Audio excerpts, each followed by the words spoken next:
guardians, non-guardians, people, whatever you want to call yourselves. Hi all. So, first of all, let me start, because I know people actually watch this after too. Let me first start off that I was planning on live streaming yesterday, because I'm trying to go Monday, Wednesday, Fridays, and then one day on the weekend. Saturday or Sunday, depending on what I'm doing with my family and stuff.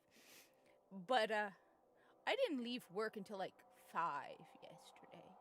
Okay. Like, just ridiculous amounts of work this week. Sometimes they just schedule things where, oh god, I can't even go into it because I don't talk about where I work, but let's just say I'm not just somebody who carries heavy stuff, okay? So, contrary to what some people think, no. I actually have a serious job that I do, okay? Hey, what's up? So I didn't get to live stream yesterday, but I hear Challenge of the Elders is interesting today, so this week, so I wanted to check that out. By the way, I have been playing a lot of, like I said, my goal is to platinum trophy stuff. That's my goal. I'm working on it. Right now, I'm working on, because I kind of put a slight pause on Borderlands because, my god, I'm sorry, but I'm not a fan of video games that take like 200 hours to finish, okay? Right now, I'm working on High on Life, which you see I'm pretty close, so let me just,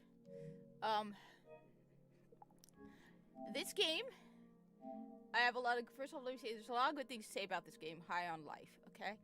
High on Life, so, you know how one of the biggest complaints people have about open world games is that they're so open, but empty? This game is small, but the amount of detail and attention to detail that they put into this game, it's so creative and just a lot of fun. It's silly, it's weird. I mean, it doesn't make sense. You're literally, there's an alien race that are basically sentient guns, the Gatlians, right? They don't stop talking. I mean, you can adjust it so they can stop talking or talk less, but I don't care. I don't mind them chatting.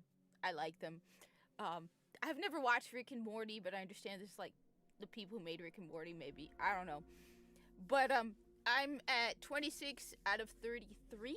I'm on my second run through the game because in order for me to get the one about Globo, right over here, it's around here somewhere. There's one about watch Globo's Rise to Fame. I missed something in my first run, and so I'm on my second run. And by the way, I'm playing it on hard, though I hear anyway.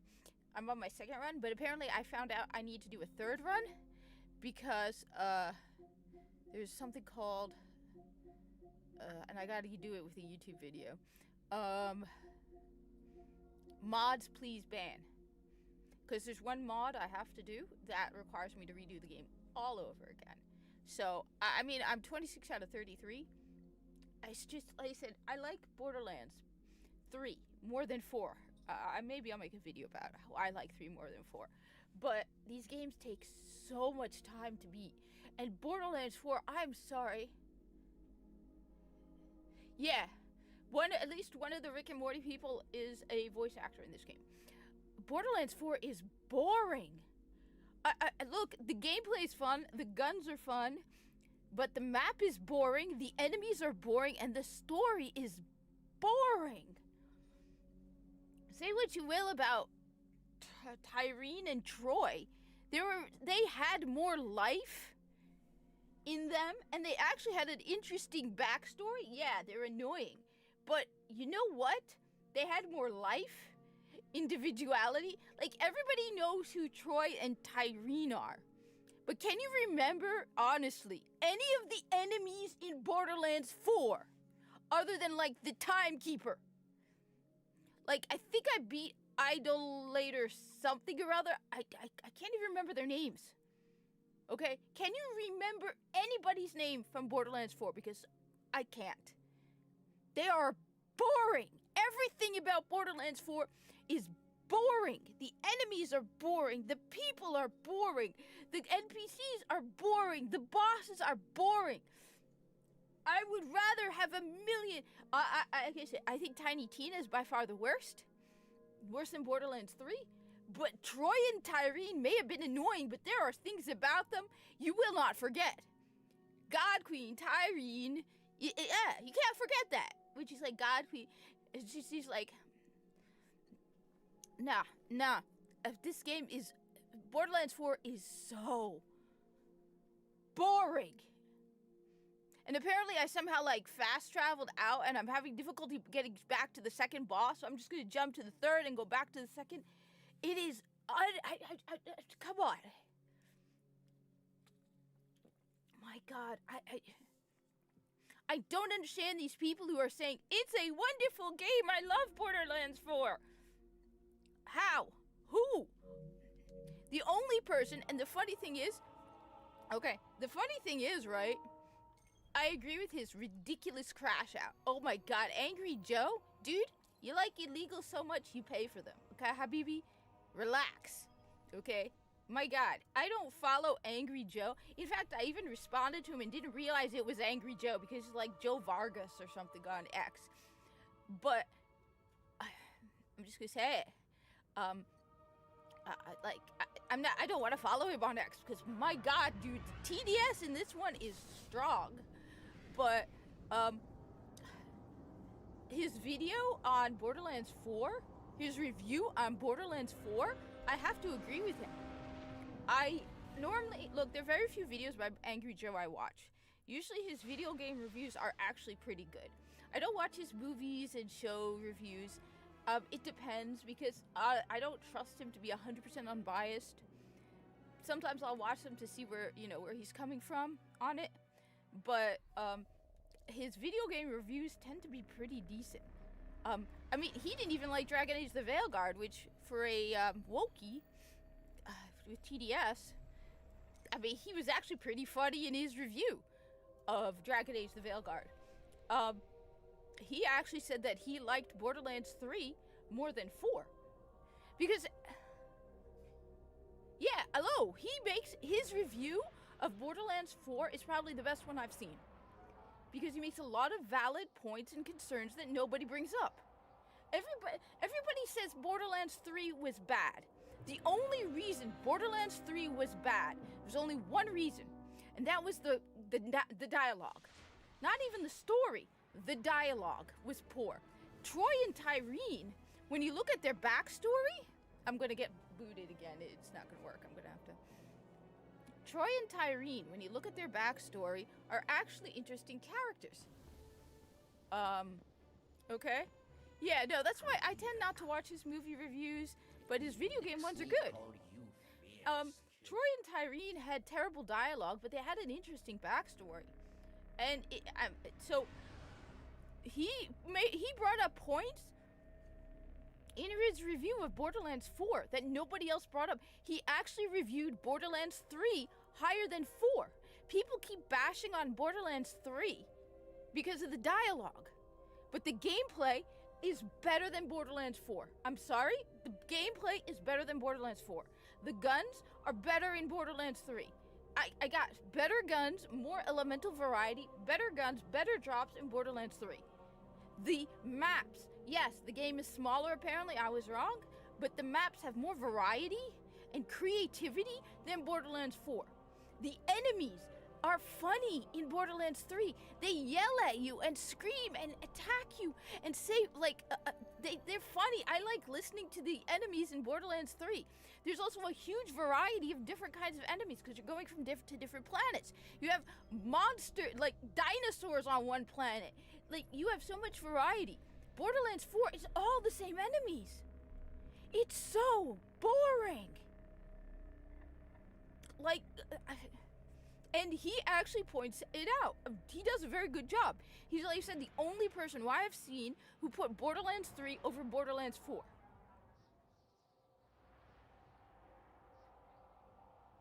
No, I agree. Maya's death and her apprentice were annoying. But overall, the story in Borderlands 3 was bigger. It was more... at least from the beginning. Like, Borderlands 3, you started and you were running.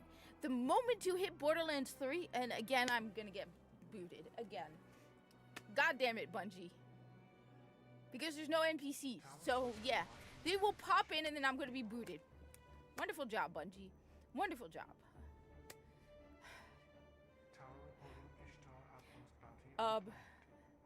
Maya's death was stupid, I agree.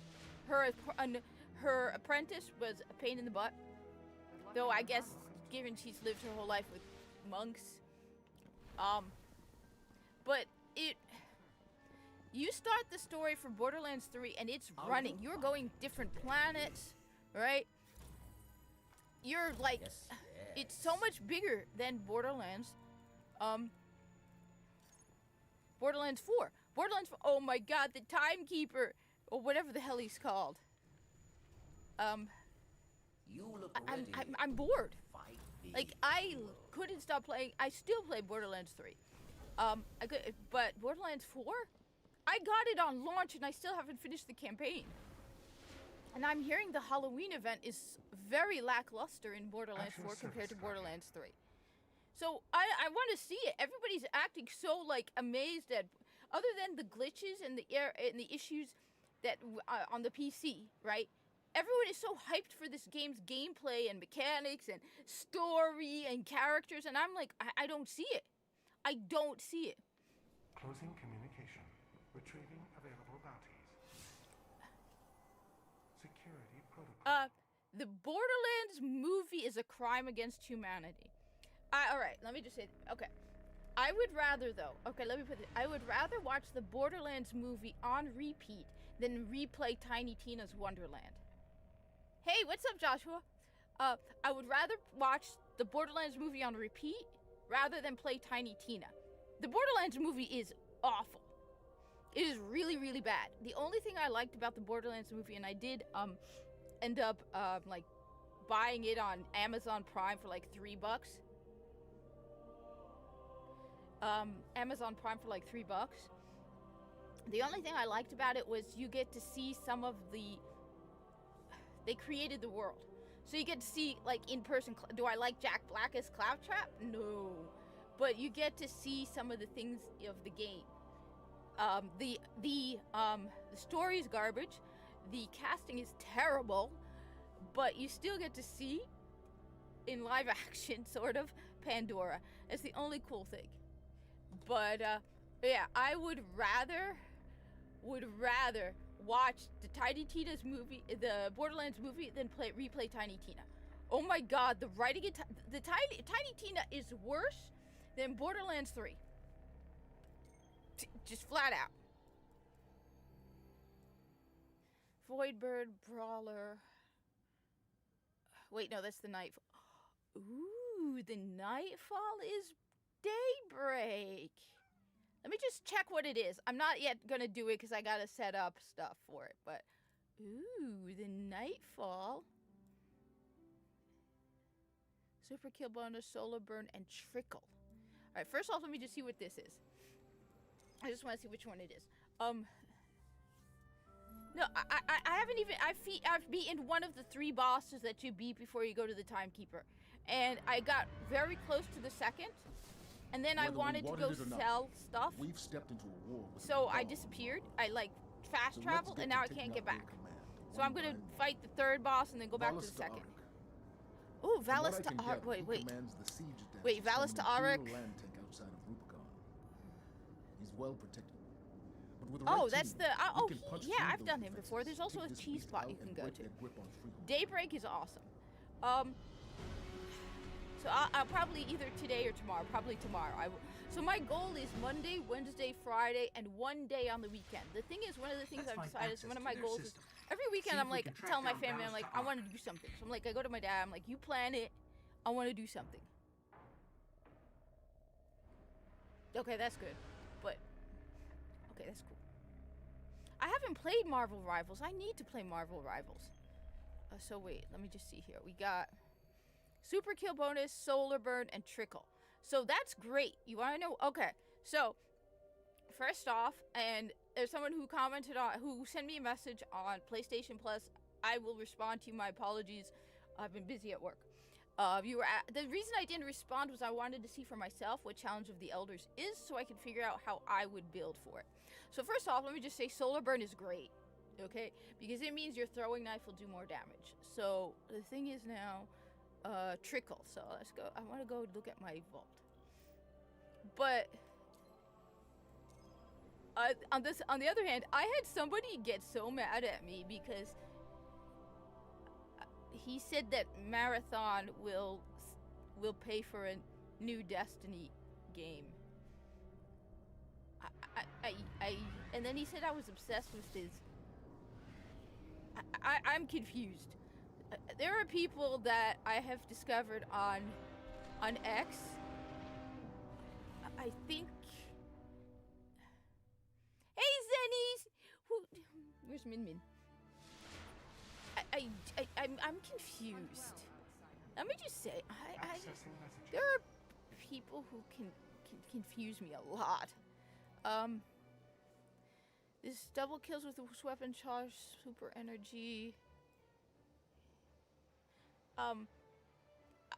Like I posted a repost of one of his comments about how Marathon was gonna like sustain a new Destiny game, and I said this person actually thinks that, and he responded by saying I was obsessed with his dick. I don't get it. I don't get it. This will charge your super. I hope, you know what? I will admit it. I hope it is. I honestly, I hope it is. I do not want that game stole resources from Destiny 2. Yes, I want it to be DOA. I hope it crashes and burns. I am one of the few people who has said, all right, Tiny Tina's Wonderland. All right, first off, watch this. All right, let me just show you something. So you guys can believe me when I talk about Tiny Tina, okay? Okay. I have 100%ed Tiny Tina. Okay? All 100%. Okay? The ability to modify your builds and your like ability to come, that's better. All right? That's the only thing I would say is better. The build system is better. But first off, the DLC is pure garbage. You see here? How many DLC? 1, 2, 3, 4. The DLC, do not pay full price for the DLC. Don't do it. The DLC is literally a short mission, like a short quest, and a boss. And it has like 4 different levels of difficulty. And when you unlock it, it puts it into the Chaos Dungeon, okay? See? There's 2 trophies for each DLC.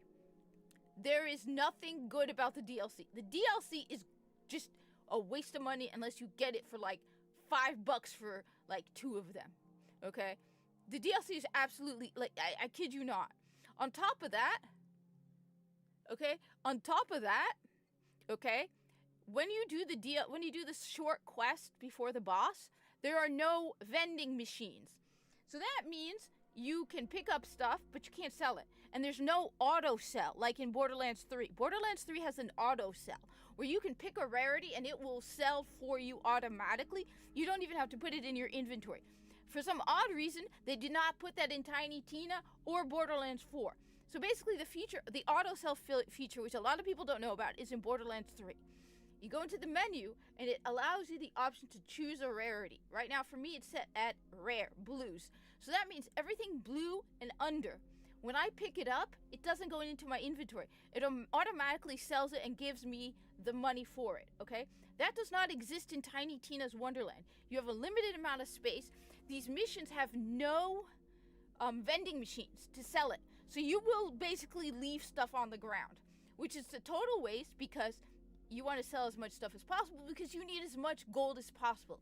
I will go into why I need as much gold as possible, all right? If you leave any one of these quests to go to a vending machine outside, it restarts it, okay? You have to do the quest in one run, and then you have to do the boss. You can do it, you're supposed to do it like 4 times. See, defeat Redborn the Trivian at their highest difficulty level, which is difficulty level 4, okay? So that's the DLC. The DLC was easy to get. See, it's like I said, complete outer demons, and then defeat the boss, okay? Tiny Tina's Wonderland, okay? First off, okay, They bloated this. Also, the other positive thing about this game is some of the settings are gorgeous. Some of the settings are so creatively done. It is very expansive, okay? You have some of the coolest locations in the game in it. You have the same Borderlands gunplay. There are some great weapons in this game, okay? There's some great weapons in this game. There's not enough melee focus, so even though it's like Dungeons and Dragons, it's basically Borderlands. You're shooting stuff, okay? You're basically shooting stuff. The weapons are great, and seriously, some of the locations are really, really cool. I will not deny it. Some of the locations are ridiculously cool. Like the Wall City thing. Very cool locations. However, they definitely bloated this game, okay? This here, okay? Purchase every inventory upgrade. This took me more than half the time I played this game. Purchase every inventory upgrade costs over 300 million gold. Now keep in mind, this is not like Borderlands 3. These weapons do not get you a lot of money. This is going to take forever to do. Purchase every inventory upgrade is over 300 million, okay? I'm not making it, seriously. I said the environments are cool, the gunplay is cool, but also the writing. Look, good writers can write well, can tell a lot with very few words. The people who write, Sam Winkler is incapable of being succinct. They babble and babble and babble and just paragraph upon paragraph of dialogue, and you cannot speed through it. You have to stand there and listen to them babbling on and on and on and on, and it is so annoying. It's unbearable, okay? Like, I just remember thinking, okay, if I turn on the subtitles, I can read faster than these people talk. I thought I would be able to fast forward through the dialogue. You can't. Like I said, it's a fun game. On top of that, there's no mayhem mode, okay? So basically, the end game is absolute garbage, okay? It's easy. So first off, it's very easy. I beat it on intense difficulty, and I think no, honestly, the woman who wrote End of Fate, what I've listened to of the dialogue, she doesn't get paid by the word. This person who wrote Tiny Tina's Wonderland must have been getting paid by the word, okay? Because my God, they don't stop. It's just paragraph after paragraph after paragraph after paragraph. Now, the campaign, okay, you have like 3 difficulties: story mode, normal mode, and intense. I can't remember. I played it on hard, which is intense. It was easy. It was ridiculously easy. And you cannot make it harder until you finish the game. Once you finish the game, you get the Chaos Dungeon, which is basically roguelite, where you just, you can raise the difficulty of the Chaos Dungeon, but the weapons you get in the Chaos Dungeon, it's not like Mayhem mode in Borderlands 3. So in Borderlands 3, okay, Borderlands 3, a Mayhem level 10 gun is more powerful than a Mayhem 1, okay? You want it, like sometimes if I'm being lazy, I will take I have a ton of Mayhem 10 stuff in Borderlands 3 because I play on Mayhem 11, okay? Okay, I have a ton of Mayhem 10 guns, okay? Sometimes if I'm feeling lazy or like I just don't want to deal with the challenge, I'll drop it down to Mayhem 1, and my Mayhem 10 guns just melt enemies, okay? There's none of that in Tiny Tina's Wonderland, okay? I think there's something like called a chaotic perk. So there are perks, but it's not like with Borderlands 3 where, like you said, I prefer, if you were to ask me, what is a better game? I will tell you, Borderlands 3 is far better than Tiny Tina's Wonderland. It's fun, don't get me wrong. There is some fun to Tiny Tina's Wonderland. I would not recommend platinuming it unless you hate yourself. If you hate yourself,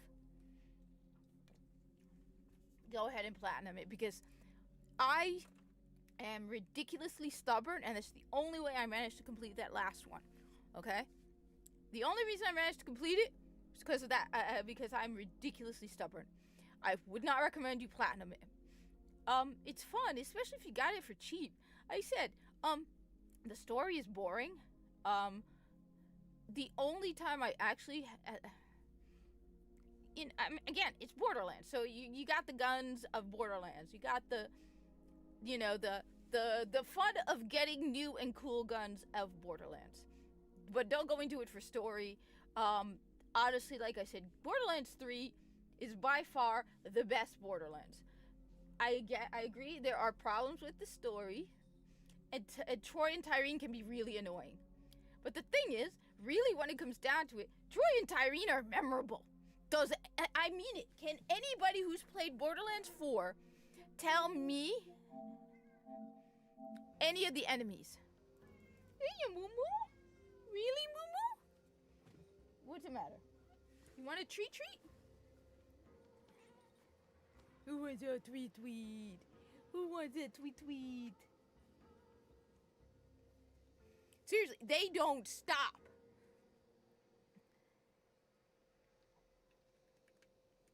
Who's a baby tweet?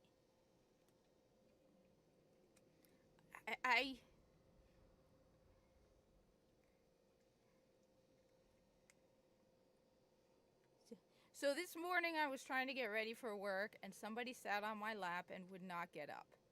And so I didn't do anything in the morning that I'm supposed to do.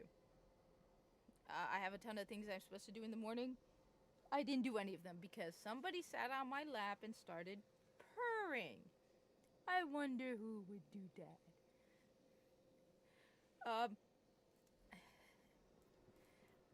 So, like I said, do I have any solar Kvostov? I thought I had solar. Or are they on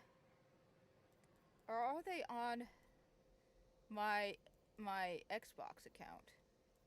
So they probably are on my Xbox account. Min, what are you doing? Yeah, they probably are on my Xbox account, so I don't... No, don't stand on my PS5! Min, why? Get off the PS5! Come on. Come here. Don't do that. Come here, Min. Come here. Min. Do not stand on the PS5. Come here. You want a treat? Let me get you another treat. Then you will not go on the PS5. Come here. Here.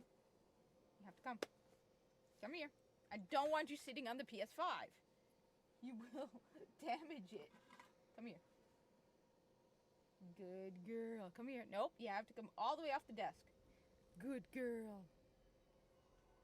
No, it's not. Did you know Buster actually destroyed my PS4? Thankfully, it was within the warranty, but I had a PS4 Pro, and it overheated. There were paw prints on my PS4 Pro. I wonder who did that. So, no, badminton. So apparently, I guess they're on my Xbox account. I thought I had some adept solar weapons. So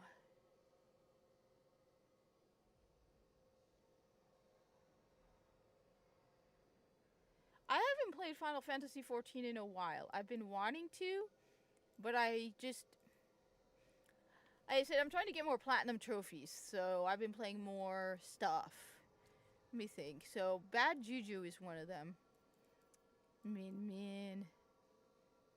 I don't know what else. Okay, let me just go with...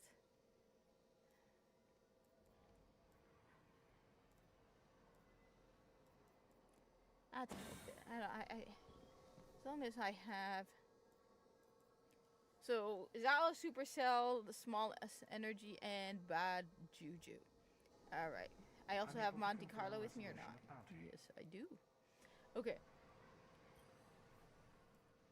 Let me just make sure. I have a solar,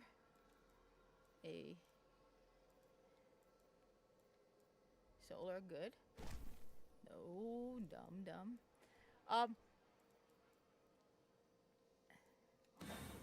Is there a new update in Warframe, or am I losing my mind? I know about the Underground and the Mushroom Warframe and the corporate, and more Corpus. No, you are not going on the PS5. You are not going on the PS5. I love you, but you're not going to sit on my PS5. Stop being cute. No. Stop with the eyes. Don't do it with the eyes.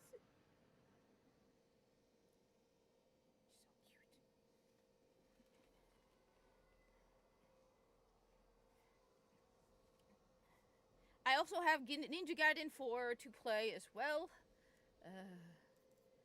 I want to play that. Okay, super. One sec. Change from special weapon kills. Okay, so.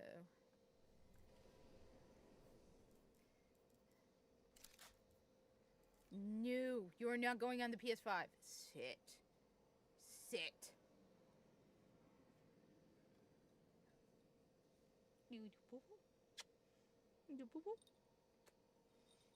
I mean, I like Warframe, but what's nice about Warframe is you can actually disappear and take some time off, and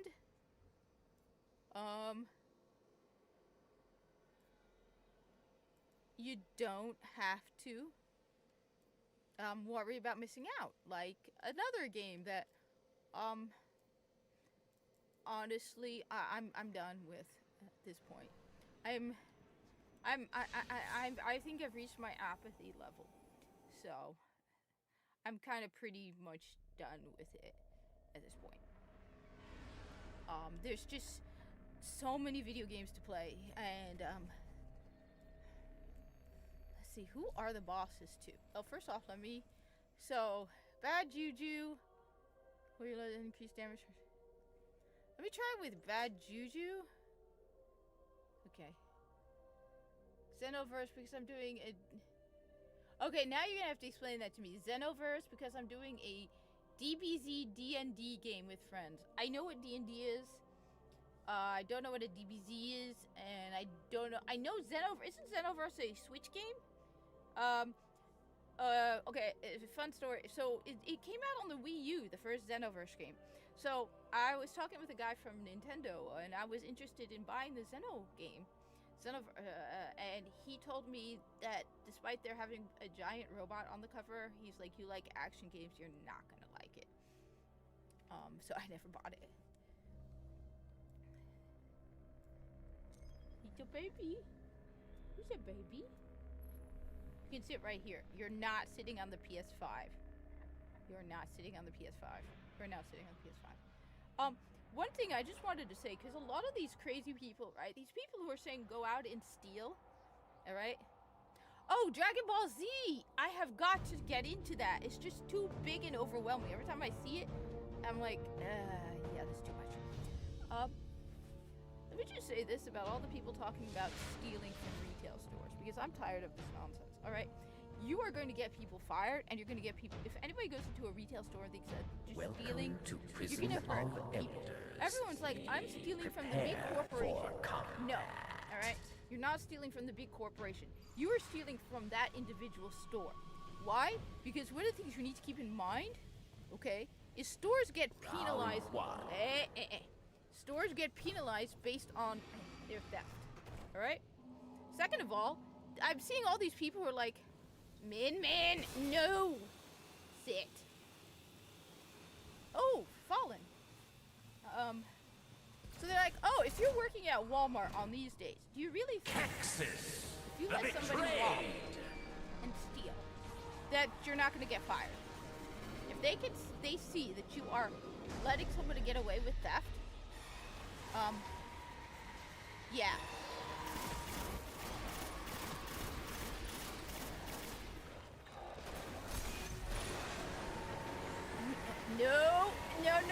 no. Min Min, you have. Min Min. Min Min. I knew I was gonna die. No, Min Min. I love you, but I don't want you shooting on the PS5. Round one. Alright, fine. Give me a moment. Alright. What is it? Attention seeking. You want attention? You want attention? You want attention? You've been home all by yourself all day. And I come home late. Alright. Let me just say this again. Alright. Because a lot of people are talking about stealing from retail. Alright. And like I said, I don't go into detail where I work, and I'm not going to say. But this is something that if I talk about retail, I talk about things that generally apply to all retail, okay? So first off, everybody likes to think that when you steal from a big box chain store, right, you're stealing from the corporation.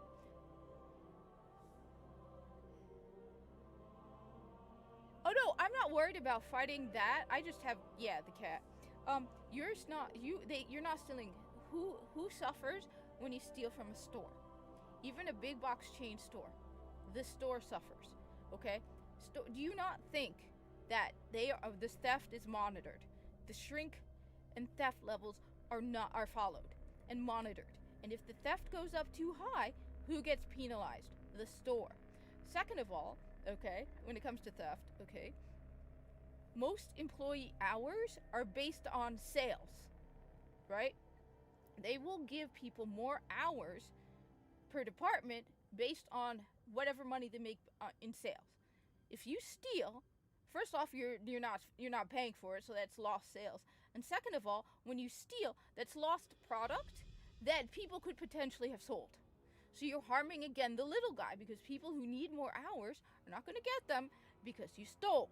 All right? Third, a lot of these people are saying, if you're working on November 3rd, right, and you see someone stealing, ignore it. Okay, all of these stores have security cameras. Do you not think if they have you on camera letting people steal, there's a difference between not attacking someone, because most people in retail are not allowed to jump a thief, okay? It's for your own protection. They don't want you getting hurt if you confront a thief in a manner like, stopping them, okay? If they have a weapon, they might hurt you. But if you are seen allowing someone to get by without paying, do you not think if their job is on the line, you are telling people to go against their company rules so you can get free stuff? Yes. People, and the thing is, not just the person in charge of the store. If they catch you on camera, okay, and they see someone, like, you don't check a receipt and you just let a person through, you really think that you're not going to get in trouble. So you, at the end of the day, who are you hurting? You are hurting the employees, the little people. The people who are going to get punished and who are going to suffer because you are stealing. It's not the corporate level, all right? So, and the thing is, I have zero tolerance for theft at this point. My apologies for not playing. The cat wants a little attention. She's right here.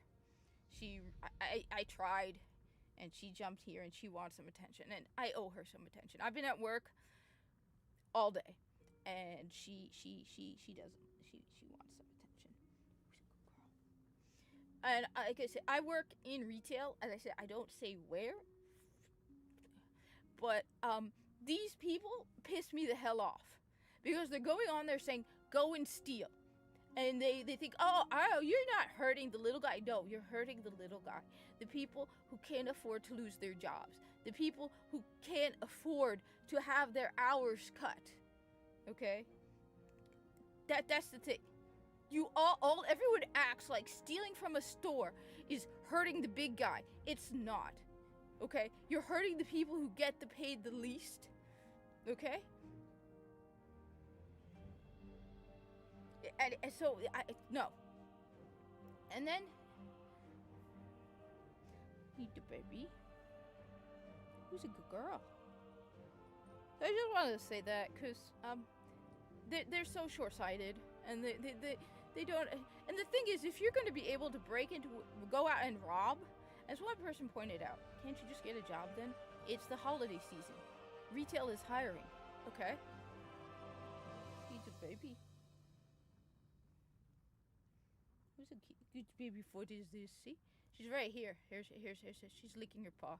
She's licking her little paw. I'm sorry, Min Min. I find it so sweet that she just wants some attention. She's getting more attention hungry now as she's getting a little bit older. But yeah, so that's my take on the whole thing. You know. All right, Min Min, you gonna let me try and do Challenge of the Elders? You gonna let me try and do Challenge of the Elders? Really? What do you think? Come on. You're licking your little foot. You're licking your little kitty cat foot.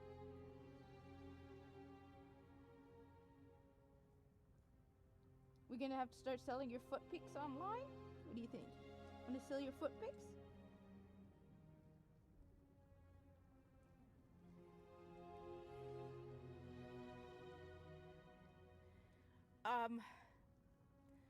The thing is, my view on the whole thing is not as black and white as a lot of people, okay? I do think that there are people who genuinely need it, okay? Because I know a friend who I speak to on X who ended up homeless and needed it. It shouldn't, but who knows at this point? The thing is, okay, let me just say that. Look, I think we have a serious problem with a lot of people who are taking advantage of the whole system. It pisses me off to see people who are getting paid by the government to eat better than normal Americans, okay? They eat better than I do, all right? These people are getting more in EBT than I get in my full salary a month, and that pisses me the hell off. How dare you? I mean, seriously. You get more in EBT alone than I make full salary-wise in a month. And then you think that that's somehow owed to you. I have a serious problem with that. I'm not saying there are people who genuinely need it, because at one point I needed it and I couldn't get it. There's a friend of mine on Twitter who was recently homeless, and it breaks my heart because this woman had lost her father, was in a really bad situation, was trying to get help so she could get back on her feet. She wasn't someone who did not want to, who would be relying on it forever, okay? She got nothing. She was caught, it was horrible to see. You see these illegals getting so much, right? And she got nothing. It broke me. And it happened to me personally. I don't go into the details because I don't share my personal life, but I needed it about a couple years back, right? I had been working for years, putting tax. I've been working since I was 15, okay? I've had more than one job since I was 15. I was putting money into this for years, and when I needed it for a few months to get back on my feet, I got nothing, okay? Absolutely nothing. And when I went into the office, so EBT is food stamps, where the government gives people money to buy food, okay? People who supposedly are incapable and need it, okay? Like if you lose your job, right? Now, as I said, I was in a situation where I couldn't get unemployment and I was desperate, okay? I got nothing. And when I went to the office, the welfare office, no one was speaking in English. I'm an American citizen, bored, lived my entire life here, have been working since I was 15, and I got nothing. And yet, so it's basically the government giving people money. The problem is people abuse the system. So you see people making a ridiculous amount of money. On top of that, they can spend it on anything. You see people who claim to have disability, and yet I think we have broadened it to the point where all you have to do is self-diagnose. Again, are there people like who genuinely can't work? But I bet you it's a fraction of the number of people who are getting it. and and they're like, we shouldn't prove that we're disabled. Well, honey, if I'm paying to support you, yes, you do. So I'm not saying, again, I said, I think maybe we need to reevaluate everyone who gets it. Because when you see the people who are so over the top and spending shopping cart after shopping cart on this stuff, they're getting more.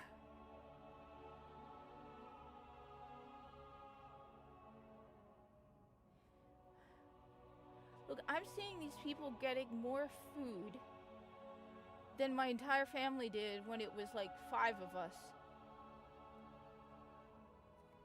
It blows my mind. Okay? It isn't fair. It isn't, and they've shown that the people who are on EBT spend more money than the average American does on food. It's not fair. They eat better than Americans, and then they get angry when we say you shouldn't be getting that. I do I think you cut off all sweets and sugary stuff? No. Okay?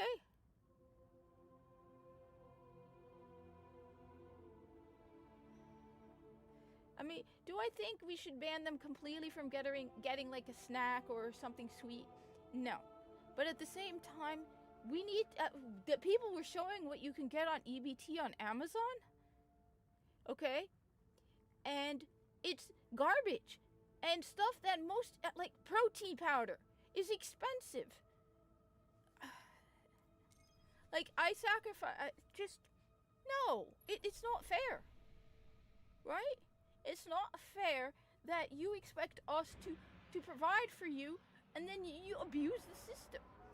There was a time where people were, me and a colleague of mine were talking about mentally challenged people working in supermarkets. I mean, even people with, like, limited capacity can still do a part-time job and maybe get some additional support.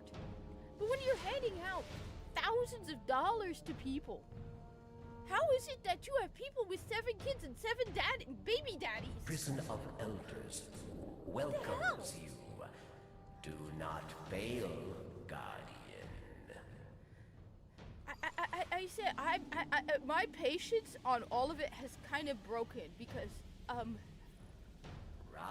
1. it isn't fair to the people who, I work with enough people where I see this and go, I see people sacrificing and not getting what they get. Caxus, And then the betrayed. you expect us to pay for it.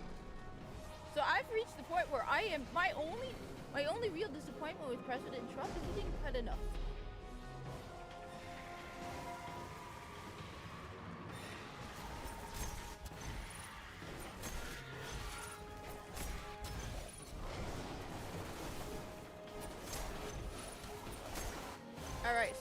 Alright. Just a trick, by the way, for people who don't know it. Your Hunter's Throwing Knife gives the same amount of points as the bonus. So the bonus is super bonus, right? Don't even bother. Don't waste your time with super bonus, okay? Go for the Hunter's Throwing Knife, alright? Just go for the Hunter's Throwing Knife. Yes! It used to be that you couldn't just... People... The thing is, I feel like people who genuinely... These people are abusing the system, and...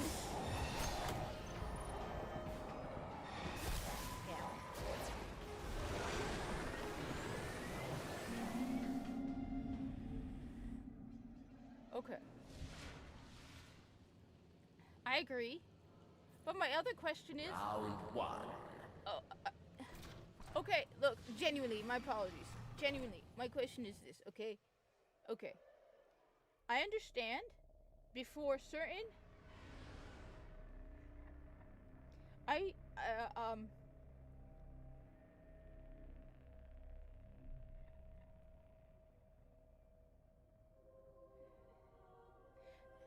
The thing is also, a lot of people know how to abuse the system so they get ridiculous amounts of money. It's supposed to be food assistance for low-income families, okay?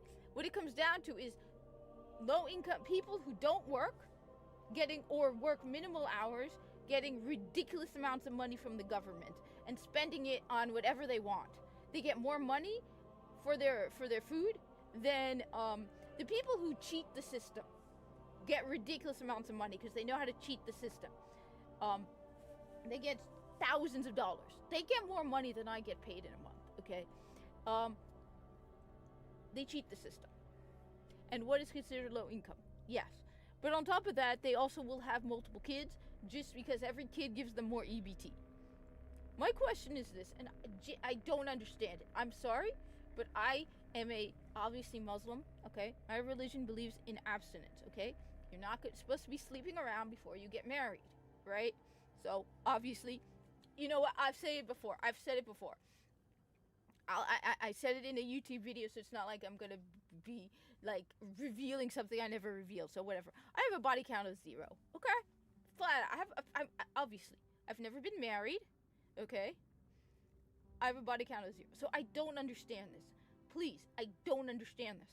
How can you, in this day and age where you have so many means of preventing pregnancy, do you end up with 7 children with different fathers? Do you not think? Do you not? Like I said, I can understand before there were reliable means of preventing this. And I understand it's not 100%, but there are people, they're like, I have 7 kids. I'm sorry. What are you doing? What are you doing? If you want to sleep around, then just... you know what? I don't get it. I don't get it.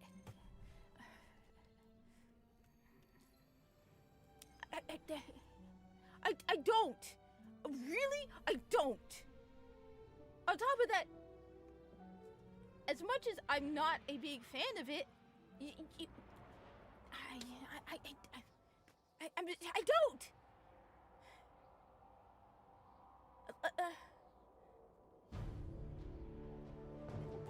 But you, no, but why? Zenny, I don't understand it.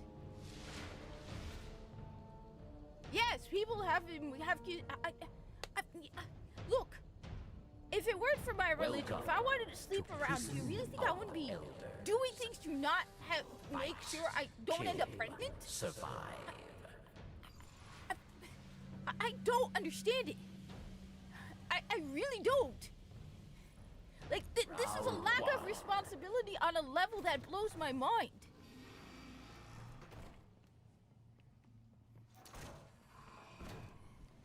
Hexes, the betrayed. Like I said, body count is 0, okay? So, I don't understand it, but... How can it be this many human factors?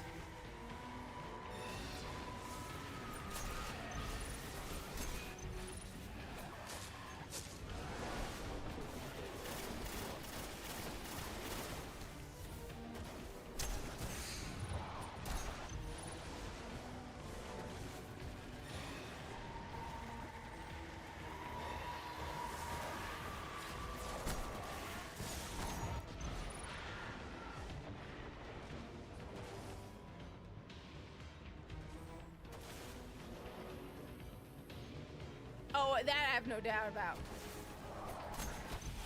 And by the way, I'm just gonna say it, do not vote for that guy in New York. For the love of God, don't do it.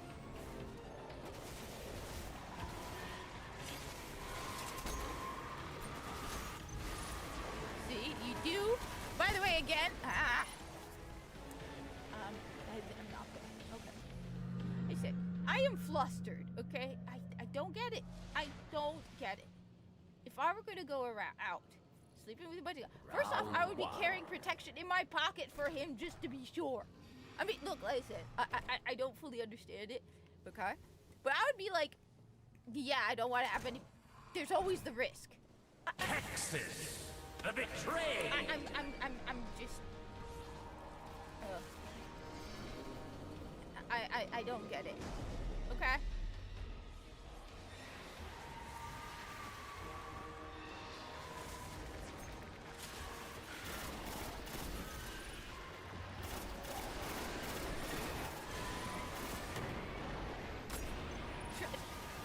Trust trust me, dude, I get it because I sometimes have to do similar kind of things.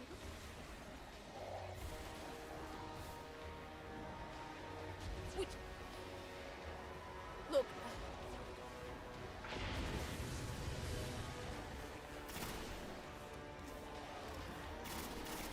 You know what? Let me switch. I'm building up.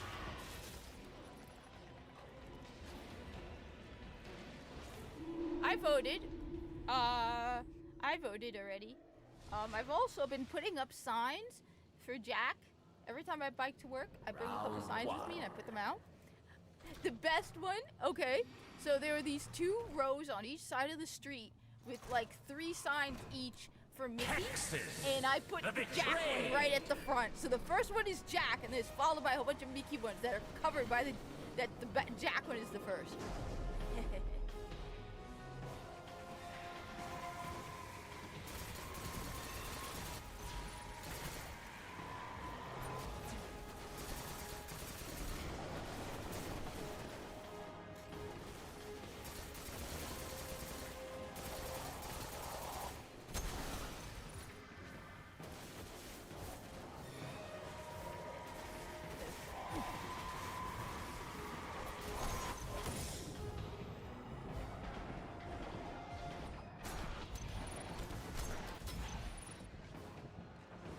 Foot is asleep.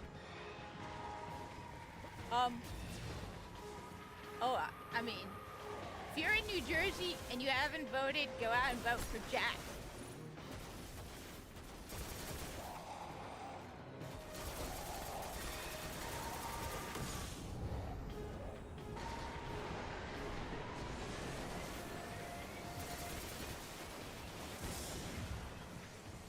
I don't know, but I am just not feeling it right now. Like, okay.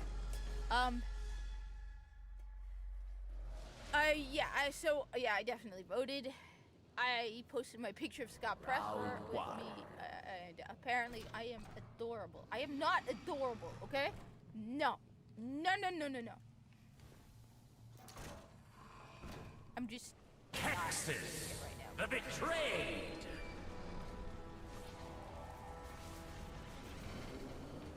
Go vote. Behemoth, go vote. And then come to New Jersey and vote. Because, hey, you don't need ID in New Jersey to vote. I actually spoke with the person. So the funniest thing is, right? I was talking to the person when I went to go vote, right? I was talking to the person when I went to go vote, and I was like, I showed him my ID, and he's like, we are not allowed to ask you for your ID. And I'm like, you should. And he's like, yeah, I agree, it's the law. But the law should be, like, even the guy at the voting center was like totally agreeing with me on that.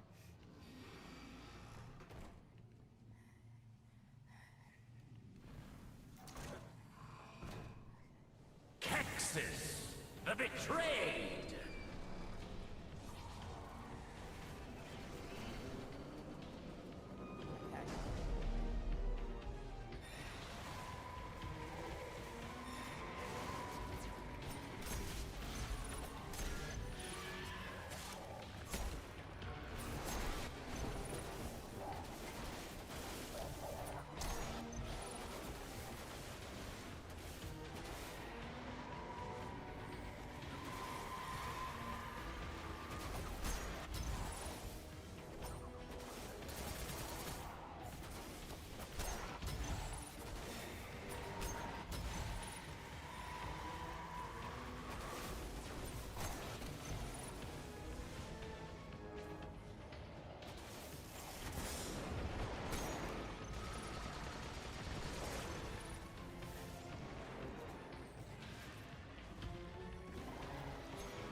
You just, okay. So basically they ask you your name, your address, and your date of birth. And that's it. I always show them my ID, but that's apparently what they're supposed to do.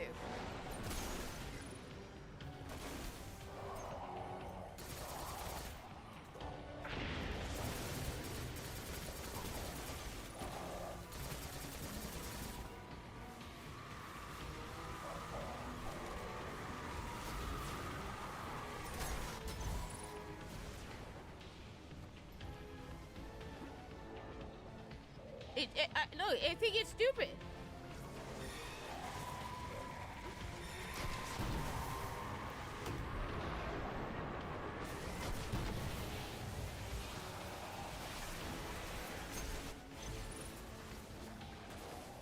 Okay.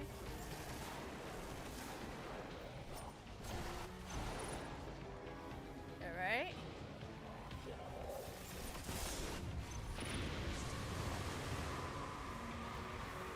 It's the dumbest thing. My family, by the way, went to Morocco. I haven't been to Morocco. They loved it.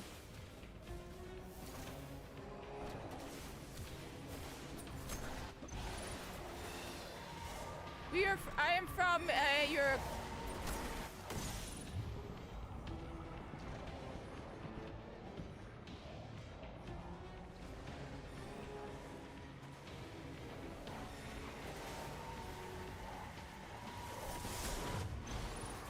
Ooh, all right.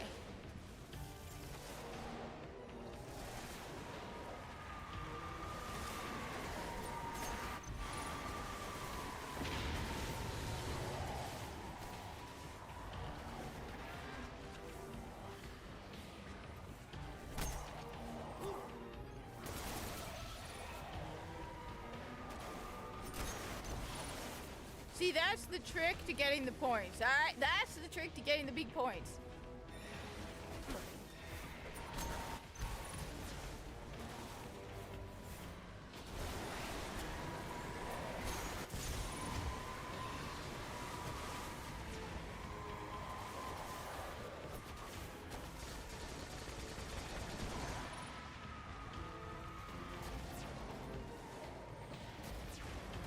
My brother also, he said, when my brother went, he said the nicest people.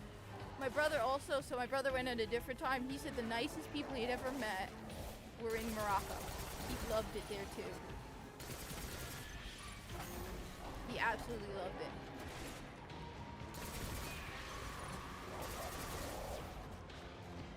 So the Monte Carlo helps build up your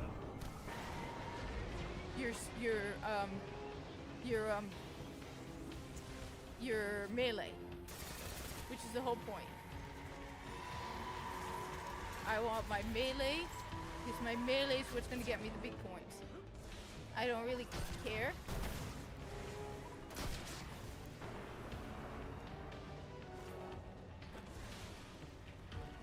Ooh, that's some heavy. And those were terrible hits.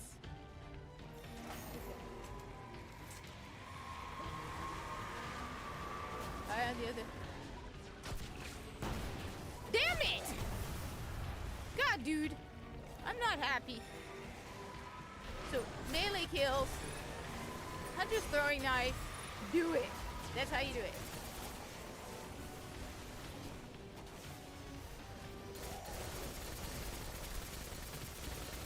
See, the Monte Carlo refreshes your your melee and brings it back faster.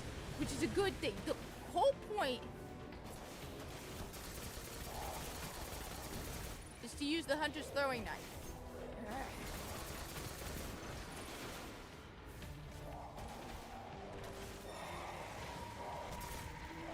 Plus, the points you get from a hunter's throwing knife. No, you have to throw it. So, hunter's throwing knife, watch. Okay, let me get out of the way. So no, you have to throw it. Why? Because when you throw it, you get I missed. I only got a melee kill. Okay, you have to throw it, because if you throw it, right, you get a precision kill and a melee kill. And if you have Knife Juggler in effect, it refreshes automatically. And why do you want that? Because Hunter's Throwing Knife, when you get the melee and precision, is the same amount of points as the bonus. So this week's bonus is super. But this is the worst boss for super kills, right? Because he sucks your super. So instead of bothering, especially with Hunters, Hunter Super are not good for crowd control, alright? You're not gonna get a lot of kills with a Hunter Super, alright? It doesn't work with the tether. Tether doesn't work, okay? Everyone told me, no, tether works. Trust me, I tried. Tether doesn't work, alright? You have to kill them with the tether. You cannot, okay? Blade Dancer is probably the closest you've got to multiple kills, okay? So the best thing, if you're a hunter and you have super bonus, go for the melee kills. Just go for the melee. Like that. And you're getting both.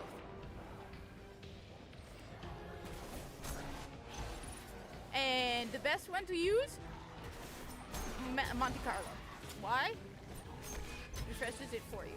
Especially with this guy who's gonna suck your energy. So yeah, I just lost it. So now, if I use my Monte Carlo, first off, let me go like this. Alright? Your goal is 5,000. But you can usually make up a lot in the last round. Because the last round is triple points. Alright? Under.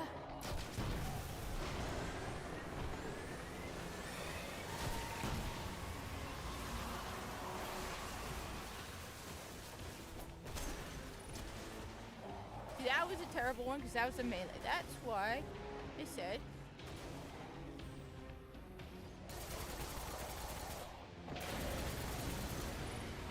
See, watch this. This won't work. It just gives you a melee. Your goal is to get precision kill and melee kill. There we go. See? 80 points. That. Also, Shanks, by the way, Shanks do not get melee kill. I mean precision kill, so don't even bother with Shanks. If we get another... And the thing is, the best part is, this week is Solar Burn. Solar Burn means your melee kill, your throwing knife is going to do even more damage. These guys would normally not get one-shot kill with your Hunter's Throwing Knife, but because of the melee kill, the Solar Burn bonus, you'll notice he's melting because of my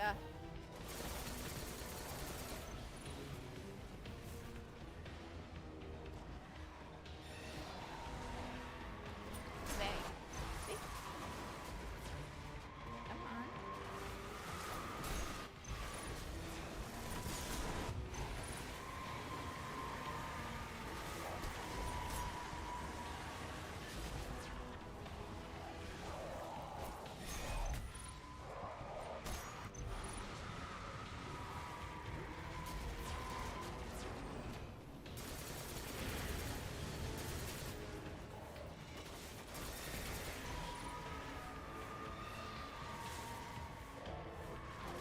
Normally a rocket launcher will not do this much damage on you. But because it's solar damage, bonus.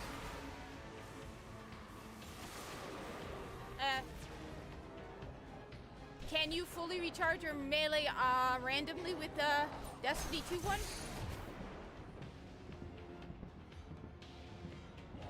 Those snipers must have solar burn. That must be a solar burn weapon. Yeah, that is solar. That explains it. So there are sniper weapons.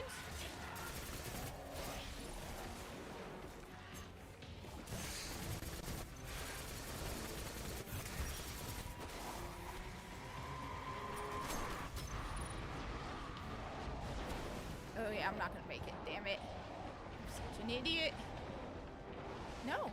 Okay.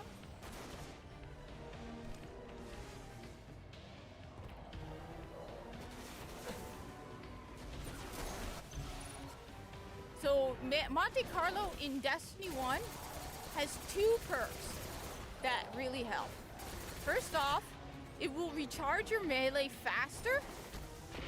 But second of all, it might randomly recharge it fully. I don't know if...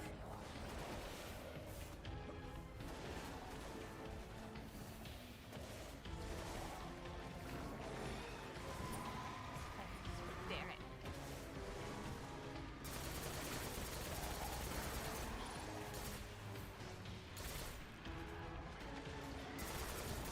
But that's the best alternative. See?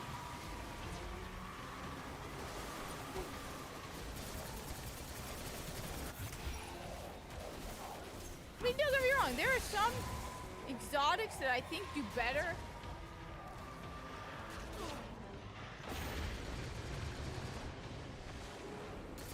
That is a solar attack, so watch out. Yeah, I'm doing, these points are bad though. This is lousy, I gotta try it again. This is lousy, but I like to first see and plan out and think about it. So like, I'll probably think about this over the next day or two and come up with some. But it is the best option is the hunter throwing knife. I'm just like really garbage today. I won't deny it. I suck today.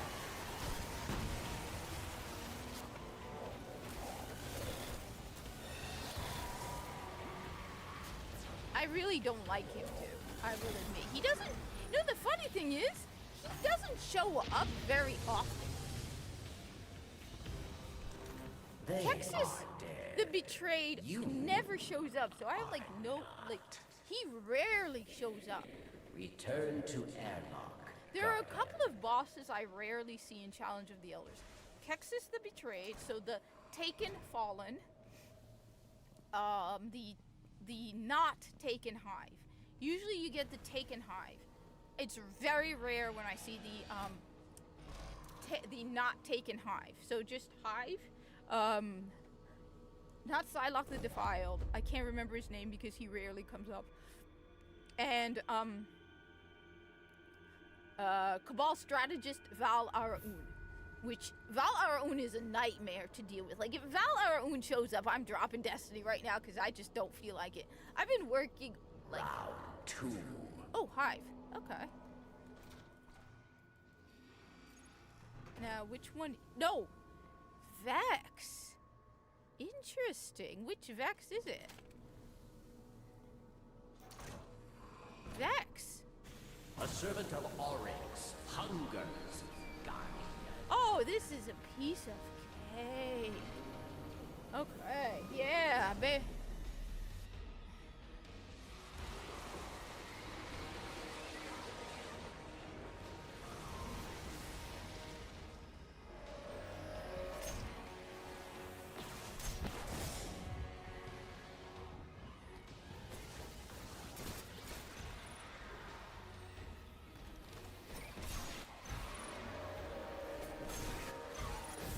Just watch out for their return. Yeah, this is gonna be nice.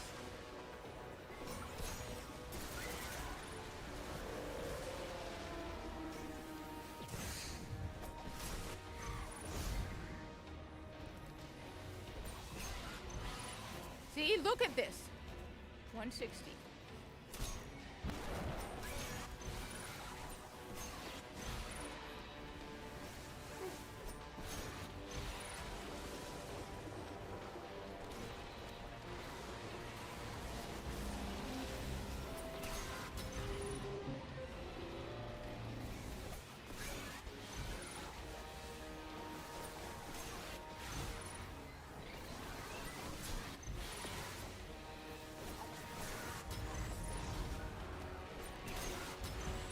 Look at this. Just look at this. Throwing knife. Throwing knife. Miss.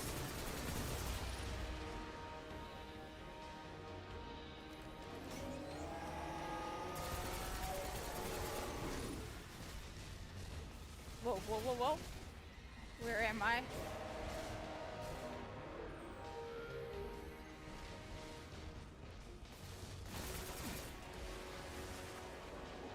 There we go. Throwing knife is back. There we go. See? And then watch it. Yeah, oh my god, did you see that? Yes! Yes!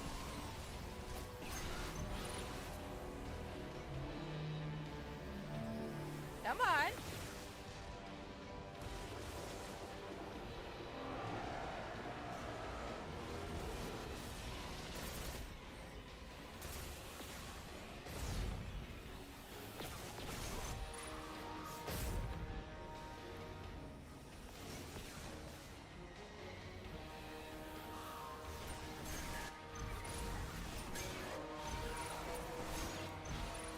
Yes!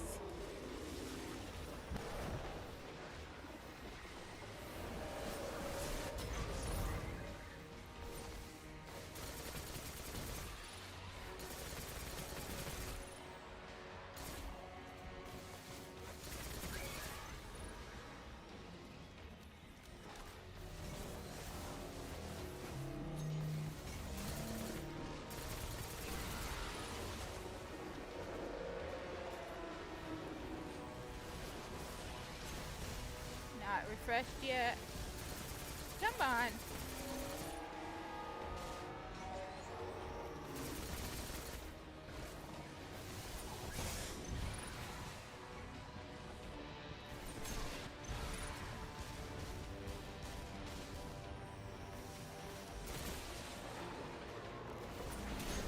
Oh my god, this is just awesome!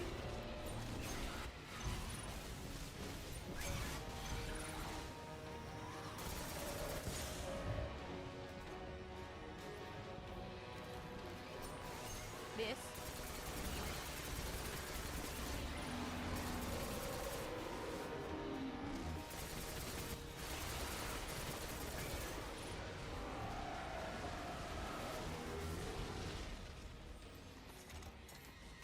Just watch.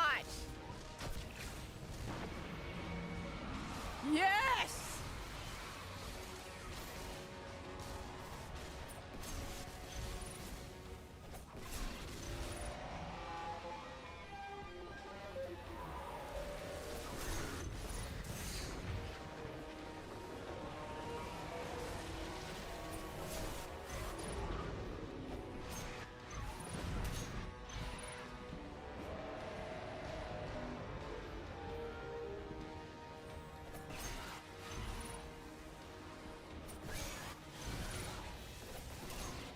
Look at it! Just look at the points!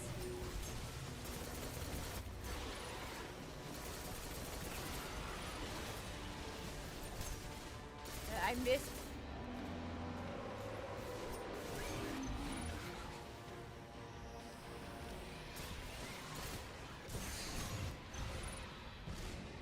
Come on.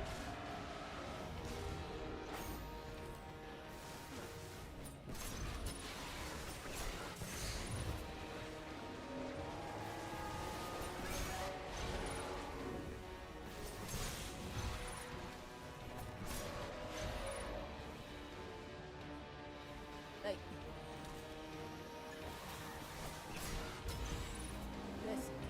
let's.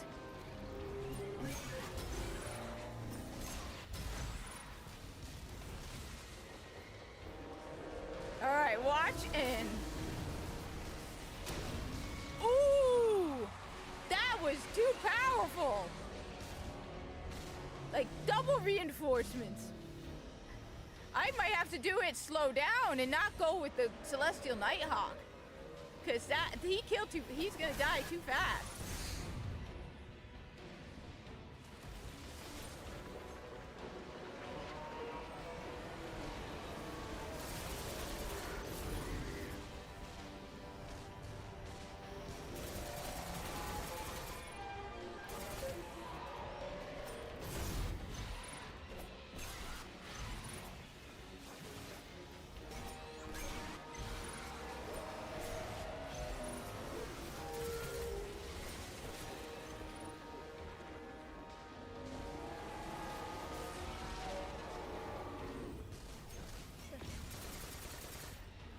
I said, I look, I don't want people to think,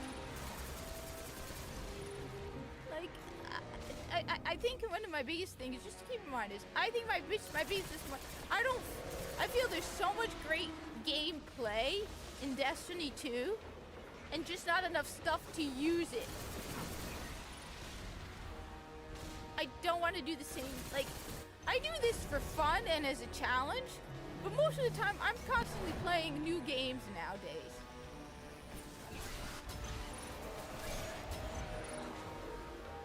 But I don't want anyone to think like I hate Destiny 2.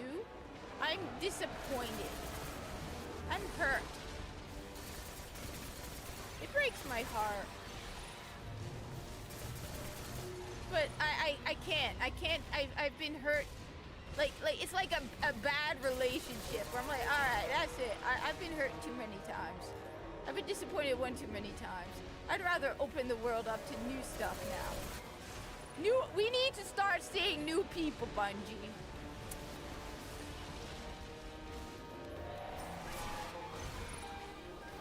I miss you, but you know what? Wait, before I forget. Wait, who did that?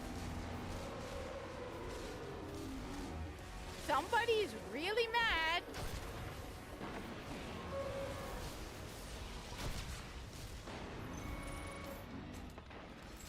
Yeah, it's too low still. I shouldn't have killed him so fast. Well, because so the goal in Challenge of the Elders is you're going to lose points from if you're soloing Challenge of the Elders. You have to keep in mind you will lose points. That's important. You will absolutely 100% lose points from taking too long. The thing you have to keep in mind is how much you have to keep going, making sure that the points you earn exceeds the points you lose, right? But so that's the thing. On top of that, one of the things you have to get enough points usually is every round of reinforcements. So you notice the goal is you kill all the reinforcements, then you do damage on the boss. Because what triggers the reinforcements is damage on the boss, right? So you kill the reinforcements, damage the boss. Kill the reinforcements, damage the boss. My damage on the boss is so high that it's like, it basically, you saw it says reinforcements twice in one go, but that's basically you're skipping around the reinforcements. So I might have to tile back, maybe go with Golden Gun instead of Celestial Nighthawk. But I just want to finish it once to get through and see who all the bosses are. And get an idea of what I'm doing first. And I will definitely be soloing it on the weekend and going for 30,000 points. Oh, he never shows up. Wow. He rarely shows up. Usually it's the Taken.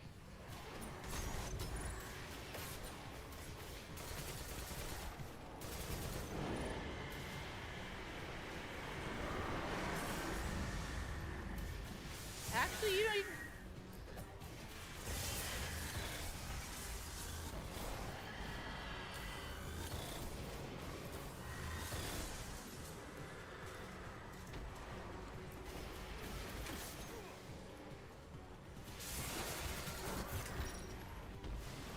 I don't know if you heard it, but there was a soft...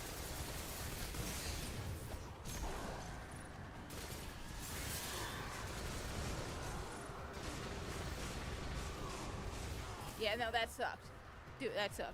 So I don't know if you heard it, but Monte Carlo has this chirping sound that it makes when it automatically fully refreshes your thingy. Alright. Round 3.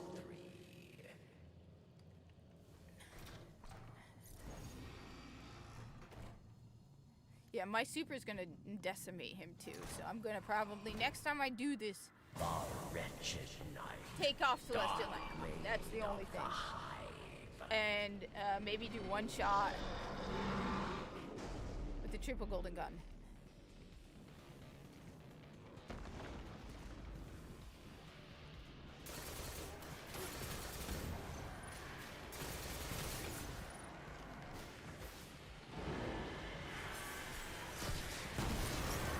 Oh yeah, woman.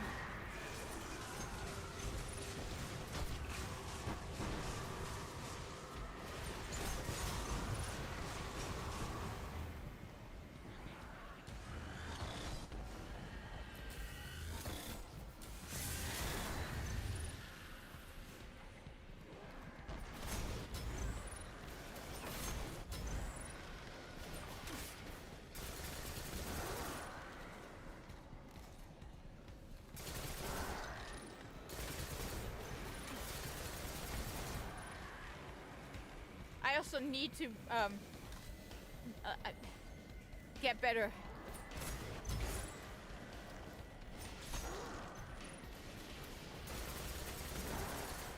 Yeah, I'm disappointed with my throwing knife action this time. I need more throwing knife kills.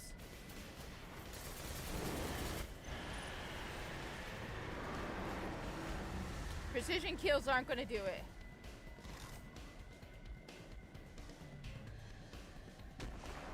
Yeah, I'm not. Yeah, watch this. Oh yeah! Did you see that?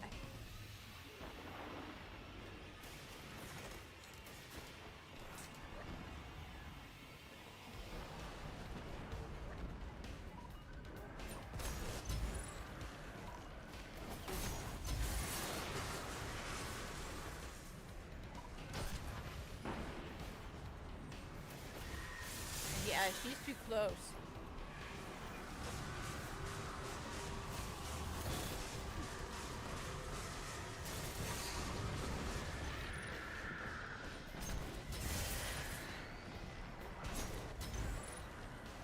Oh shoot! Woman! What are you doing? She never goes inside.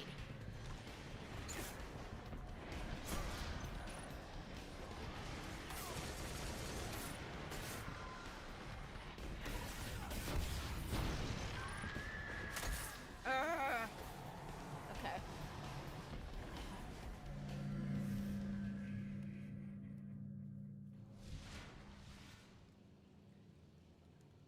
Round 3. Are they doing solar damage? Because that might be what I'm not fully. I think some of them are doing solar Wretched damage. night, dark blade of the hive.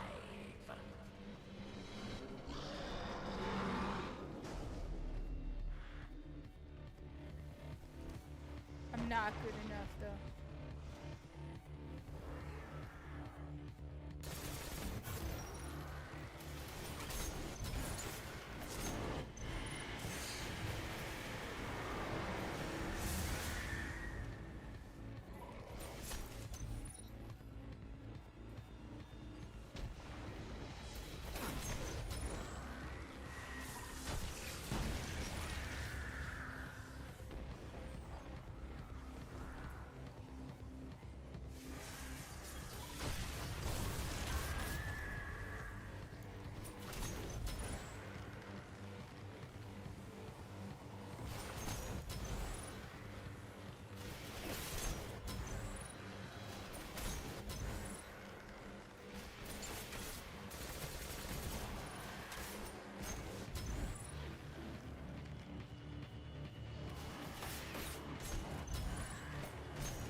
is she? Where is she?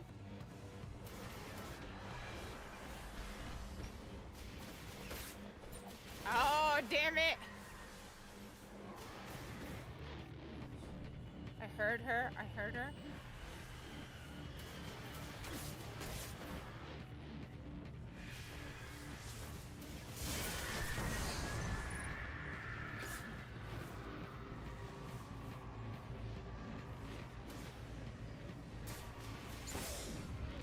Yeah, they're doing heavy. They are doing solar damage because damn those hits, they hit hard.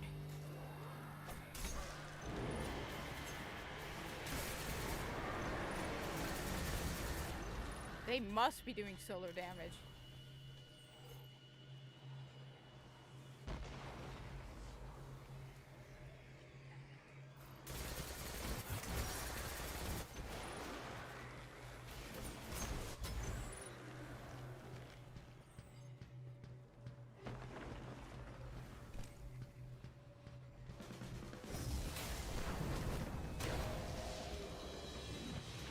Yeah, see, this is why it does way too much damage. I need I need every round of reinforcements. And I'm just...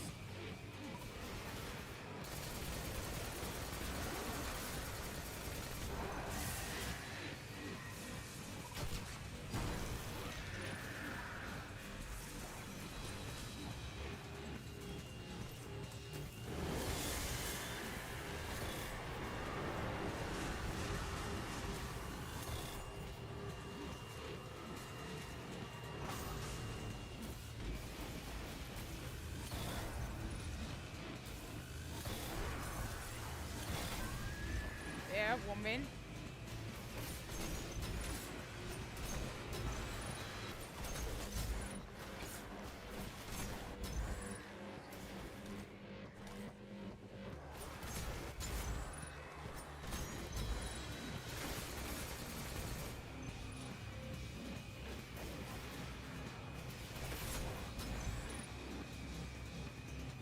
Yeah, he's going down. This will kill him.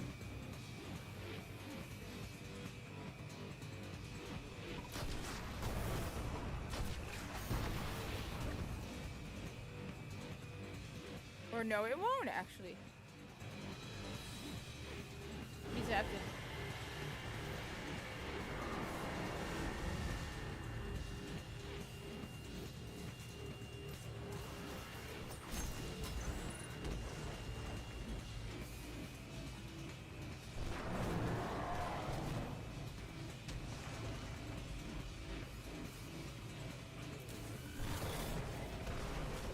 Alright, one more round of reinforcements.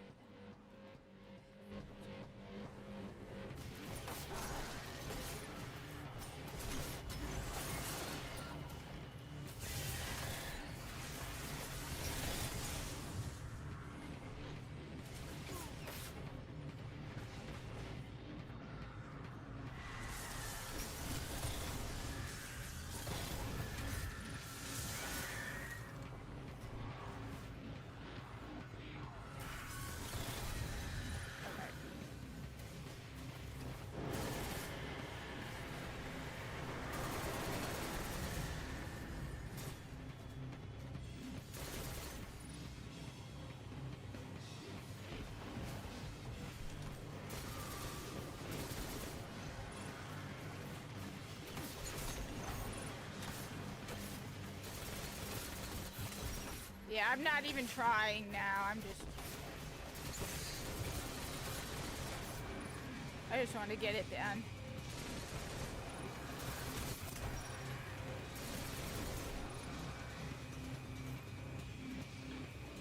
Alright, he's going down, that's it.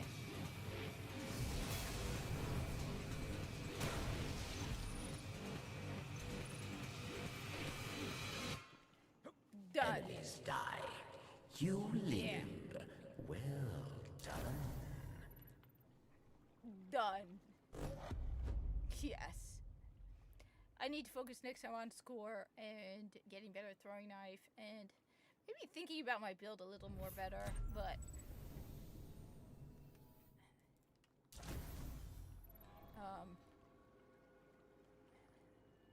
because I need the 30,000 and the 90,000. So, but maybe I'll try it on my Titan, because that'll be pretty sweet. With my let me think. So if I want to go with my Titan, okay, I need something to rebuild my super really fast in the first one, because the first one is going to be a pain in the butt. Because I know there's a trick. I know there's a, you know what? Before I do it again, which I will probably live stream tomorrow, but I probably won't be playing. I don't know what I'll do tomorrow. Because I want to do Monday, Wednesday, and Friday, but I missed yesterday, so okay.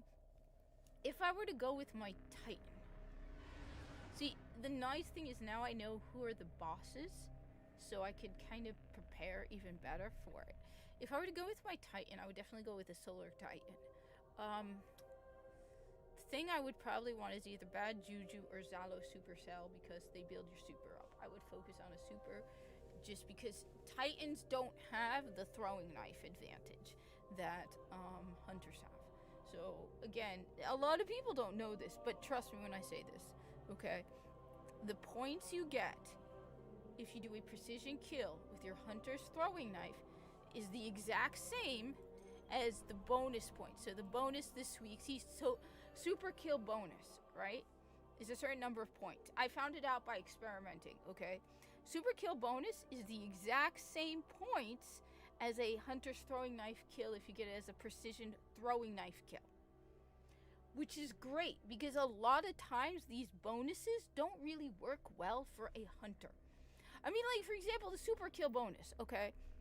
Golden gun, at most, you put on the exotic that gives you 4 golden gun shots. So every super you get, you will get 4 kills with your super. That sucks, right? So if you use your hunter's throwing knife and you do it well, which I will admit I was not doing a good job today. I usually do better than this. This was embarrassingly bad.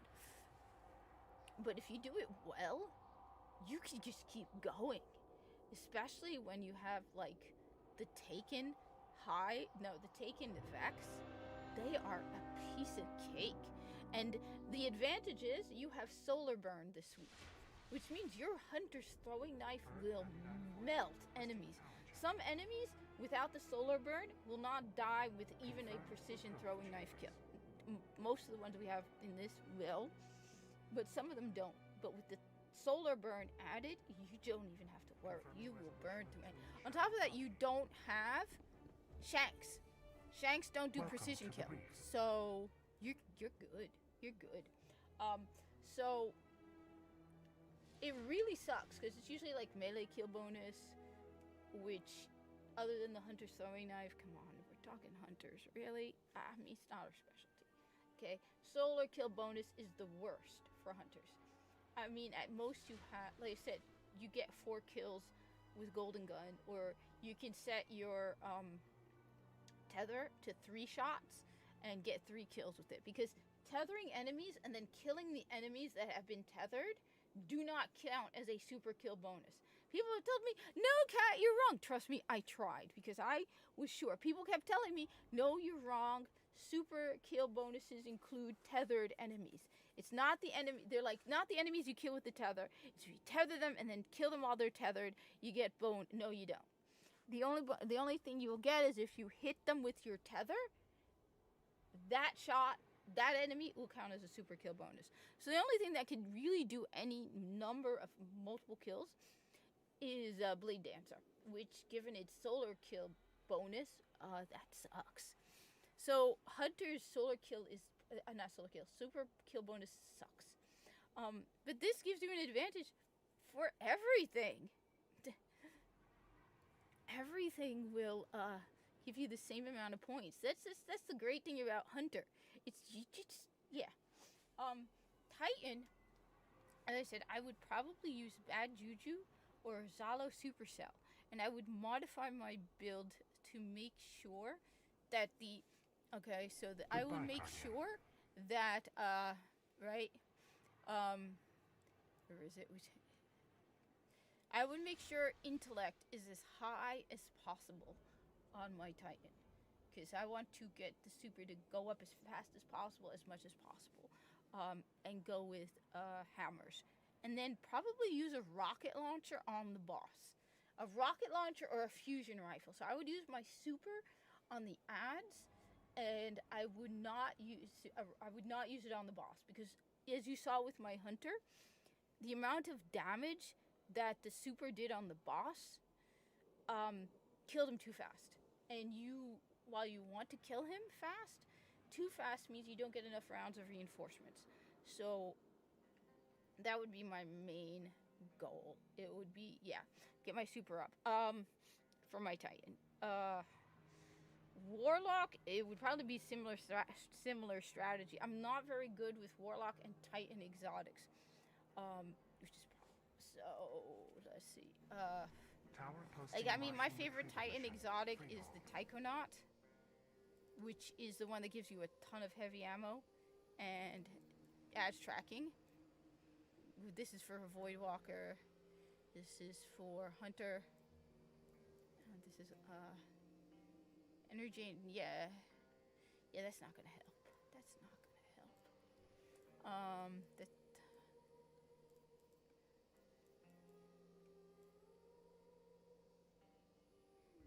Nova Bomb is void. That's not gonna help. I think most of their exotics are on the character, so let me switch to my Titan. Oh wait, I should have put my Bad Juju and my Zalo Supercell in my vault to pick it up. So let me go back to my Hunter. Cause I honestly, like, look, I don't play Destiny off stream, honestly. I've been playing a lot of other stuff, but I do want to play more of the other classes, and so, yeah. Again, I think that's one of the things, things that discourages me the most from playing, Destiny 2 is just wanting to play other stuff. That's what it comes down to.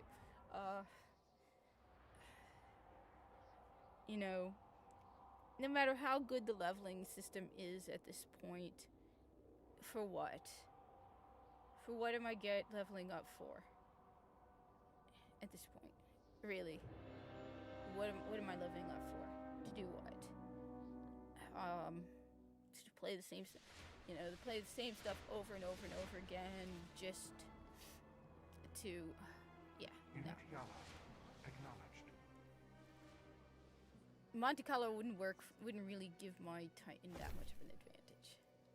So Bad Juju. I mean it, because every now and then, I have so many Destiny 2, like, jackets. Today I'm wearing my Warframe one, but I have so many Destiny 2 stuff, like jackets and hoodies and hats. And I mean, I wear Destiny 2 socks almost daily, okay? And so every now and then when I'm like, Destiny was such a big part of who I am. And so a part of me still really, really misses it. And, every time I put on another Destiny jacket or play Destiny soundtrack, I'm like, I miss playing it. But then I remember that there's just so little to do with what's so fun about it. It's like, you have a 5-star quality, everything imaginable kitchen, right? Imagine you have that massive mega kitchen fully stocked with all of the best stuff, best cookbooks. You have a master chef sitting in the kitchen for you, waiting for you to tell them to make something amazing, and you go and you say, I want peanut butter and jelly. It's like, okay. And then you go and you say, you invite friends, and they're thinking, oh, this person has a master chef and an amazing kitchen. And they come out with a tray of soggy, peanut butter and jelly sandwiches. Not even good ones. You look at them, you're like, this is disgusting. That's what it feels like. It's like, okay, I think I'm done now. I'm not really a big fan of that.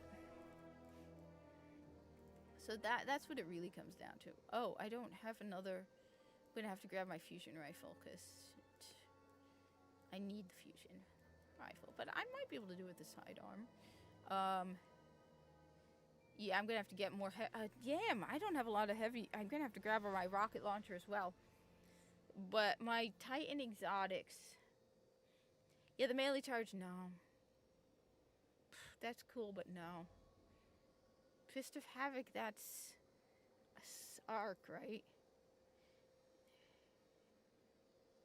Grenade bonus grenade energy on melee hits. Yeah, I can't use those, so what would be better for? Let's go increase reload speed with fusion rifles. I think I'd go with this one. Okay, I need spin metal. But I think that would be better because I'll use the fusion rifle. Alright, so my intellect is too high. My intellect is definitely too high. Not a scout pulse. Excuse me. I have the worst armor for my Titan. Every single one of them is scout rifle. I need, excuse me, rocket launcher. Alright, what do we got? Evade. Yeah, that sucks. That sucks. Why do I have 2 of the Crest of Alpha Lupi? Okay, so we're gonna have to go with reduces incoming damage from Solar Bird. Alright, that's the best one, but I'm gonna have to unlock that. Okay. Sidearm, sidearm. Ugh. Like, for real? Like, wow, my Titan has the worst stuff possible. But at least my intellect is not over the top, okay? It now should be a little higher.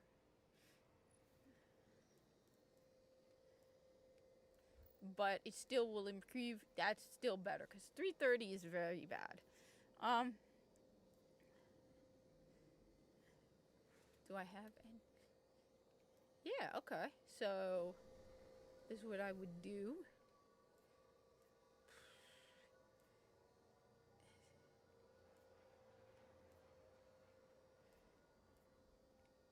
I need to unlock this stuff, so. So yeah, this is Destiny 1, where I have 13 strange coins on my Titan? Why do I have so many strange coins on my Titan? Okay. Let's increase the intellect. I want that there. I need spin metal. I can get that from my hunter. But at least, yeah, I need all of that stuff my hunter has. Let me just make it so that it's fully unlockable. Yeah, here we go. What do I need? Okay, that's good. Okay.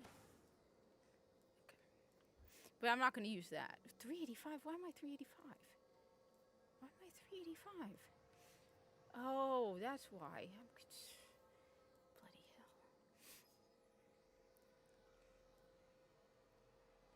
Nah.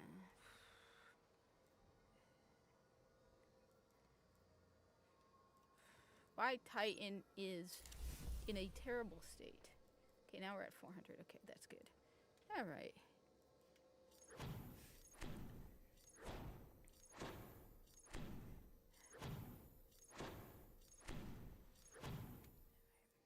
And yes, I like to use motes in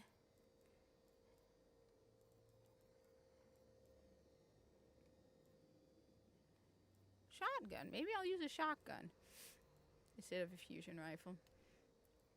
I like to go in multiples of 5, okay?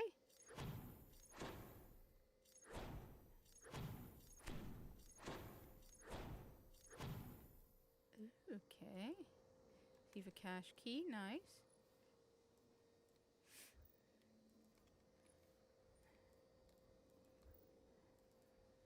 Anyway.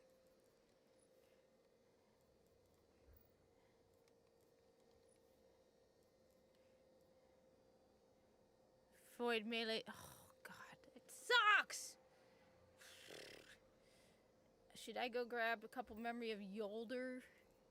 Look at it. Void melees have a chance to generate an orb when killing a minion of darkness. Really? Really? Really? It's like everything is anti-solar. Okay. Core frames down.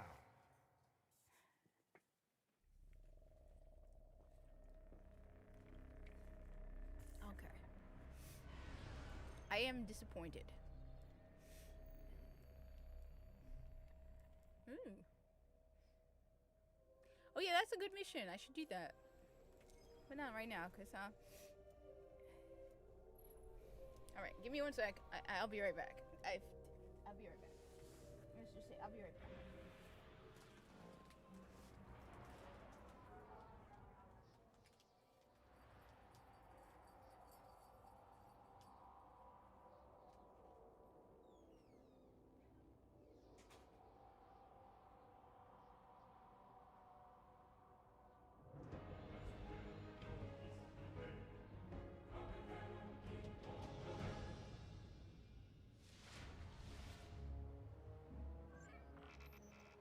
There's a lot we don't know about the Plaguelands, but the more we explore, the more we'll uncover. Let's go.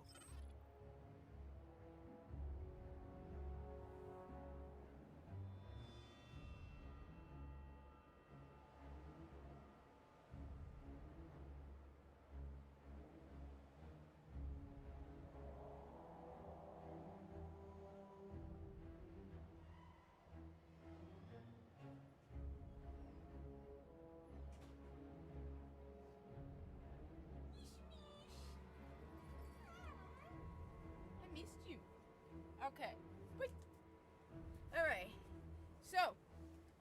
Oh, wait a minute. What did I do? I went to the Plaguelands. Alright. But Cat, you might say, Twitch is dying. Why do you multi-stream on Twitch? There's actually... Look, I know Twitch is dying. Don't get me wrong. I absolutely know Twitch is dying. Okay. Why do I do it? A part of me feels kind of naughty. Because, I'm a conservative. Right? So, there's something like, okay, I'm a conservative on Twitch, which is this big lefty haven, and yet here I am on it. And then it's like, if they block me or ban me, oh, well, then you're anti-Muslim, aren't you, right? So, there's a little, look, honestly, I barely pay attention to what happens on Twitch. Nobody ever comes into my stream on Twitch. I barely see anybody on Twitch. But I have that, like, mischievous streak where I'm like, yeah, it's hi, Twitch. Hi. I mean, I'm only at 251 on Twitch. I'm not like, I can't get any of those, what do they call it, bits or whatever the hell they call it. But a part of me is always like, hi, I'm a conservative on Twitch. I'm just being naughty. Yeah. Hey, Grand Duke, I'm not gonna be around for much longer, but I am, it's good to see you. What's up? I just The double splicers. soloed the Challenge of the Elders. Let them come. I am disappointed by my memory of Yolder. I need something. History awaits, Titan. Lose your super, but this? Okay. So, memory of Fellwinter. Let me just tell you about memory of Fellwinter. Okay? The memory of Fellwinter is actually great. Depending on the circumstances, okay? Because I remember the first time I saw the memory of Fellwinter, and I went, who in their right mind would use the memory of Fellwinter?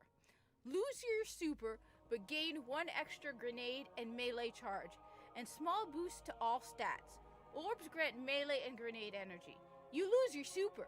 However, if you do things right, and you want to have a stealth run as a hunter, run as a Night Stalker. You can go through, you will be basically invisible nonstop. Memory of Fellwinter? So basically what you do is you use the Memory of Fellwinter in as many stealth spots as possible until you like get up to the boss. Then you switch out the memory of Felwinter. Seriously, I don't use it very often, but my opinion of it has changed. Memory of Scory. That one is useless. No, I don't have the memory of Yolder. Yeah. Alright, so I'm gonna have to stick with that horrible memory of... Okay, that's just cool. Oh, come on, that's cool. God, Titans. Seether That is is one cool. of the many threats I hope this planet would never see again. Okay. So, I need resources from my hunter, a rocket launcher, and yeah. So I'm gonna have to switch some stuff out. Alright, I'm gonna have to switch to my hunter again. Because everything's on my hunter, okay? Mini moo. Who's a baby girl? So, I mean...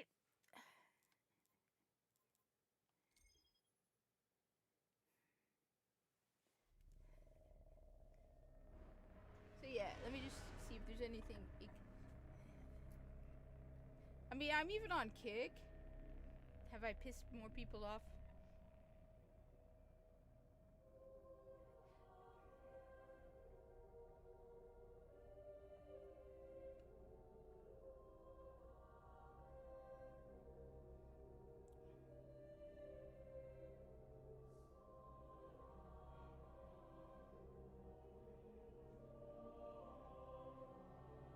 Okay, let me just... So... I'm just double checking because I've been naughty all... Somebody posted and said Florida Realtor of the Year, Mum Dottie.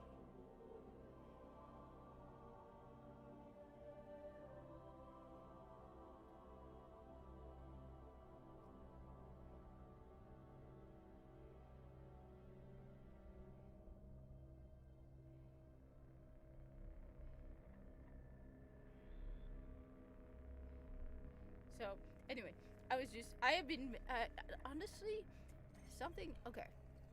Anyway, that aside, okay. So, as I said, I think I'm not good with build, the problem is, I don't know.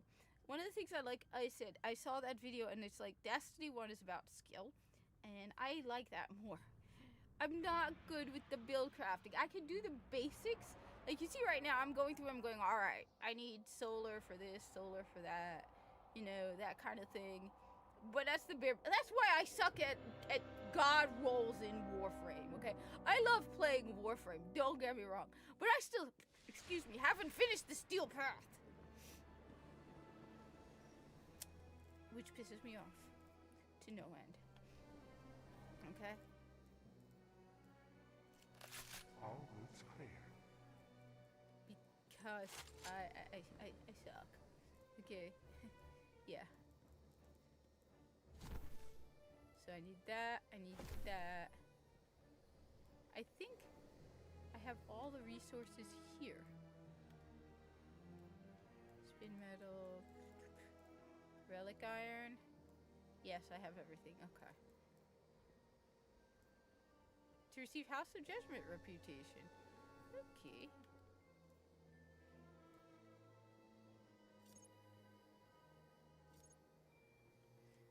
Min. But yeah, look, I think one of my big issues. Okay, so like I said, I know Twitch is dying, right? I know Twitch is dying. Everyone's on Kick now, and honestly, I prefer Kick. As I said, I just enjoy going under the radar, being like one of those people who, if they knew I was there, they would not be happy with me being on Twitch. Xeno protocol.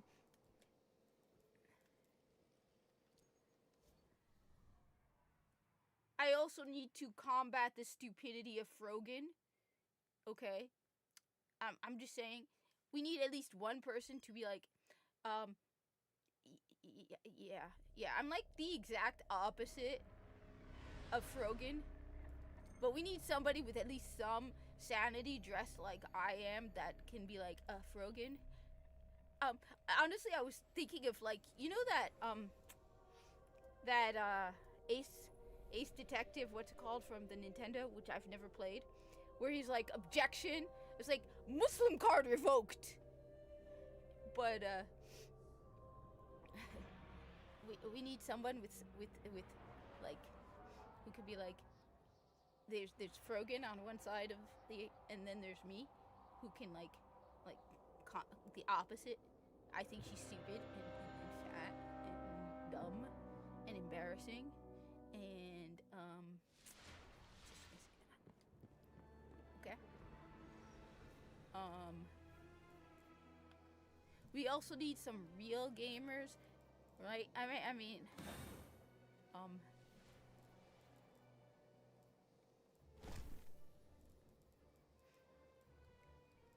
to like make fun. I don't know. So I need, let's see, what have I got here? I need some spin metal. I need, oh wait, that's Spirit Bloom. Spin metal. Oh, I also need, not worm, let's grab some worm spore just in case. Makes me feel happy. Oh, wait a minute. I get it. It requires attunement, but all I have to do is go to the only unit. I got how to do it. I know how to do it. I don't need it right now, but I know what to do. Relic iron. And this. How many of these does my Titan have? Okay, that's good. But I don't have any special ammo sense, which that might be good to pick up. But just to have them.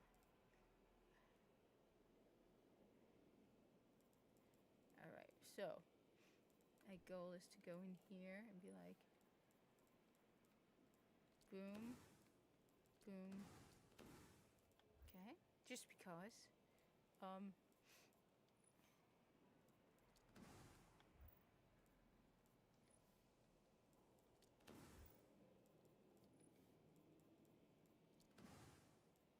Burn melee kills.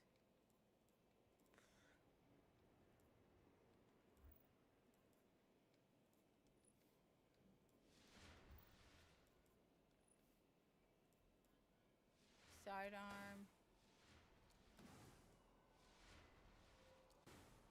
What if I go with a machine gun? It's a thought. It's actually a possible thought to go with. It's actually an idea. Or a shotgun. So this one, the Argonaut rune, that's fun. That takes actually a couple days to do. So you can't really use the, so the Argonaut rune takes 7 days to do. Okay. You know what? I'll show you how to do the Argonaut rune. I don't know if anybody remembers it. Does anybody remember the Argonaut rune? Let's go to the Druid now. Okay,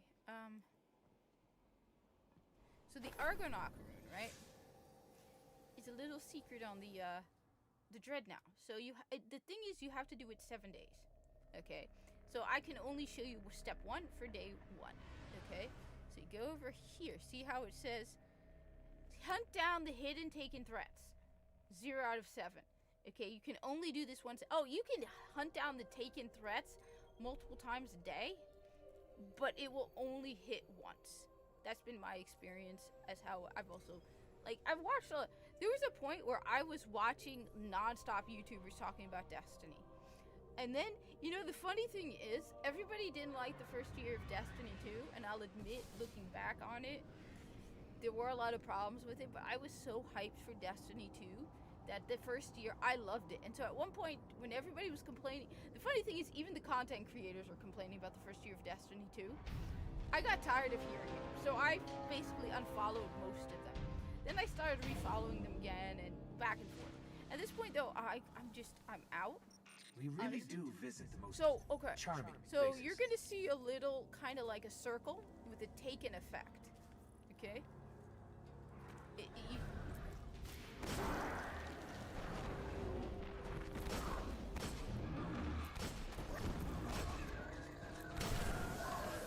Yeah, shoot him in the hand.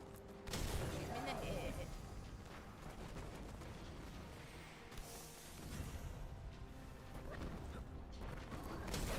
But these guys, where are your shields, Habibi? Why you have no shield? Yeah. See, there's one thing I gotta tell you, Destiny definitely does right. Headshots. Oh yeah.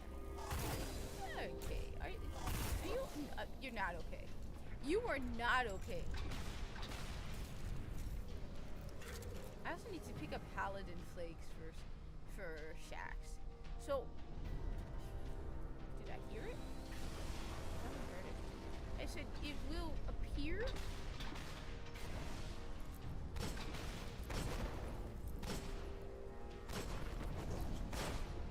You jerk. Don't mess with the Guardian. Wait a minute. I just see take an attack. Ooh. Is that what I think it is? Collect. See, I need helium flakes. Too. Oh no, that's just yeah.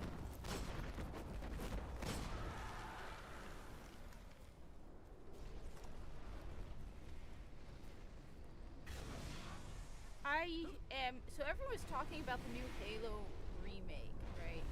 And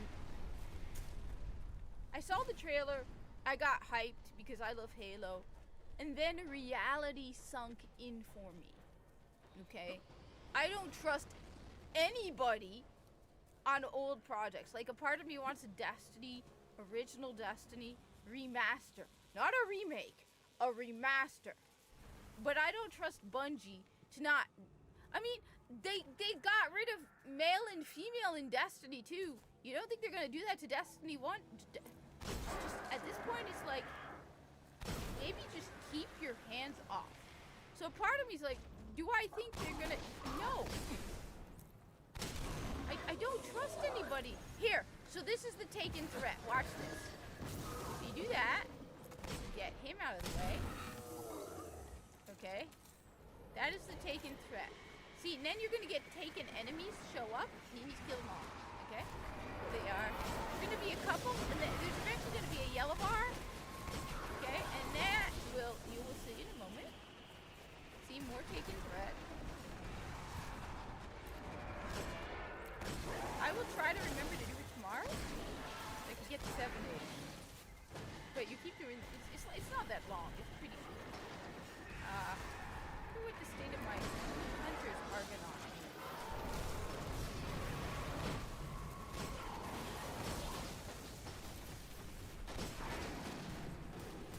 Okay.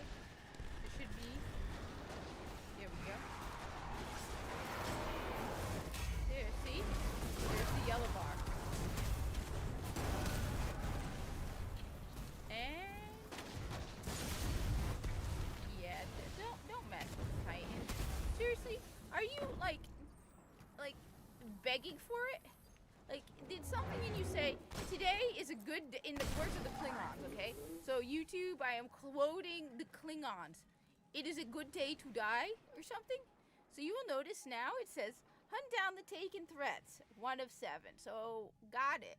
So you do that every day. If you find it again on the same day, it won't work. And then what you do is once you get all 7, you then need to take it to a location, and then you kill a whole bunch of Taken, then you get a whole bunch of rewards. See, there's a je ne sais quoi to Destiny 1 that just isn't Destiny 2.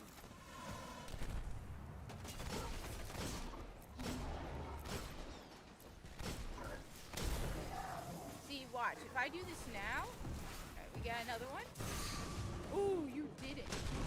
You did it. See, you'll get more of them. I mean, who remembers Scent of the Worm? Oh my, that was a nightmare to get. I got it. I got it.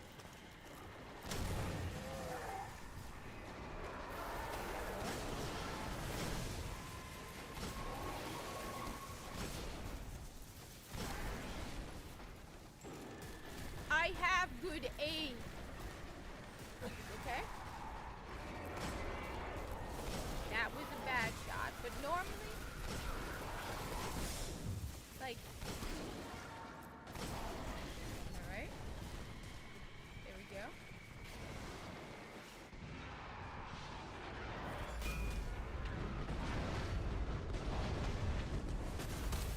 Really, like, I don't understand you people. Who says, today I'm going to piss off a guardian?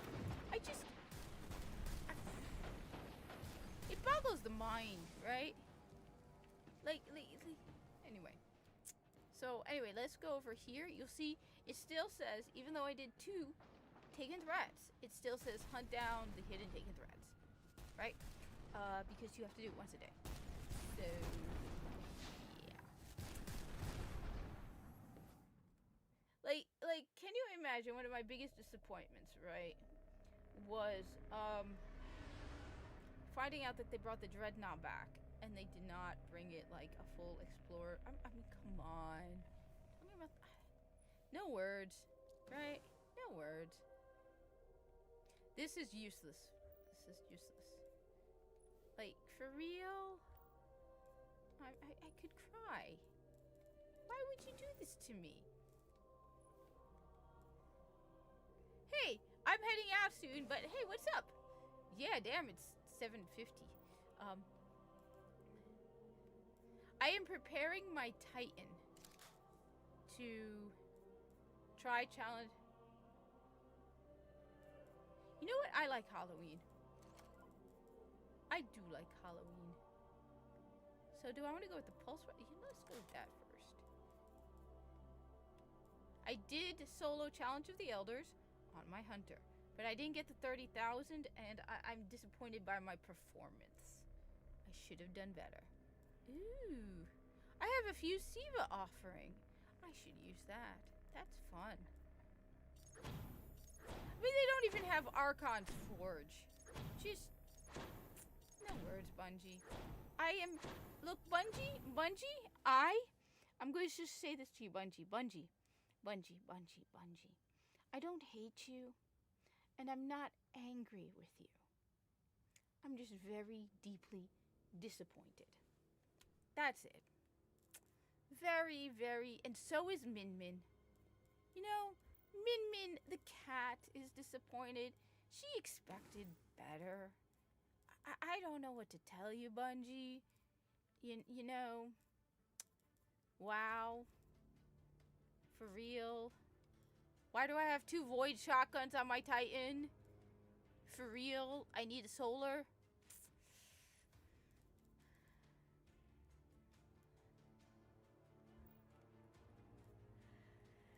Okay. Let's see. Yeah, I need to, like, just deeply disappointed.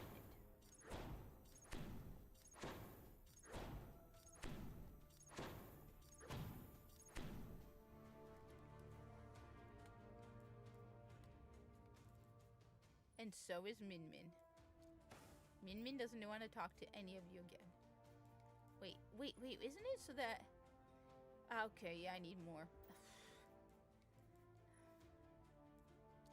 I'm gonna have to switch again. To my Titan Hunter again. But my favorite holiday is Christmas. I like Christmas. I absolutely love Christmas. I can't wait for Christmas. I like the whole holiday season. Okay? I just do. Okay?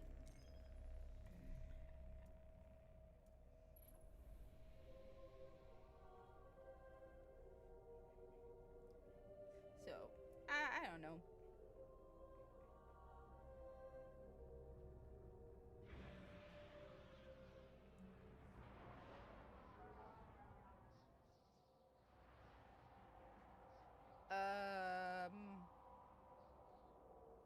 Seriously.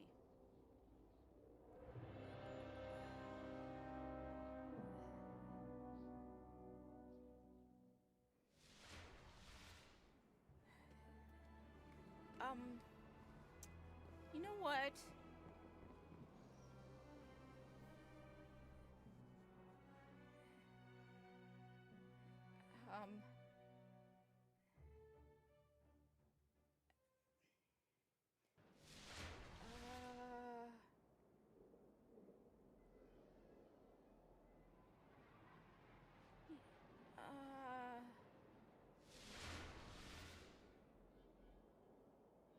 I am Bird 9940. Reroute. You know what? Ready. You know what? I don't. I'm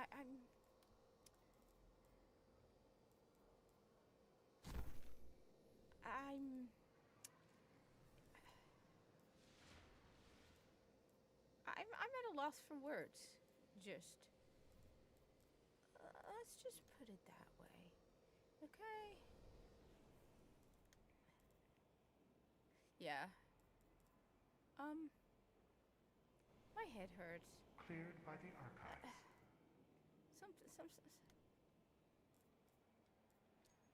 I genuinely. Are people.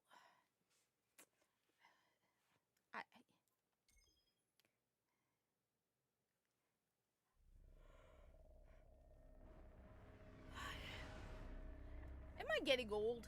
Is that it? Is that why I look at the rest of the world and I go, no. No. Like,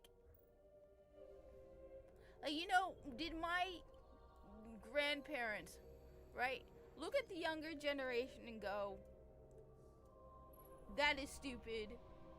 What are you doing? What happened?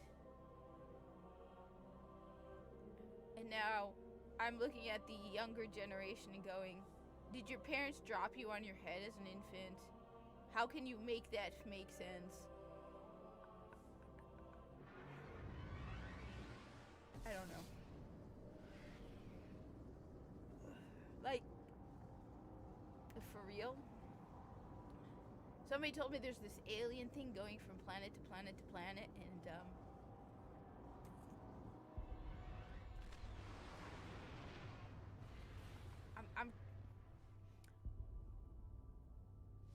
no.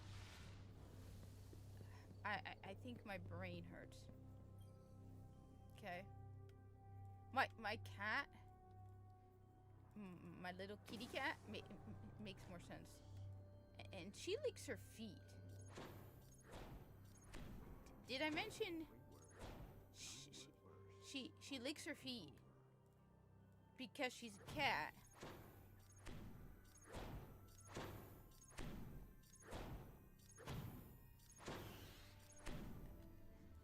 Like, my brain hurts just thinking about some of it.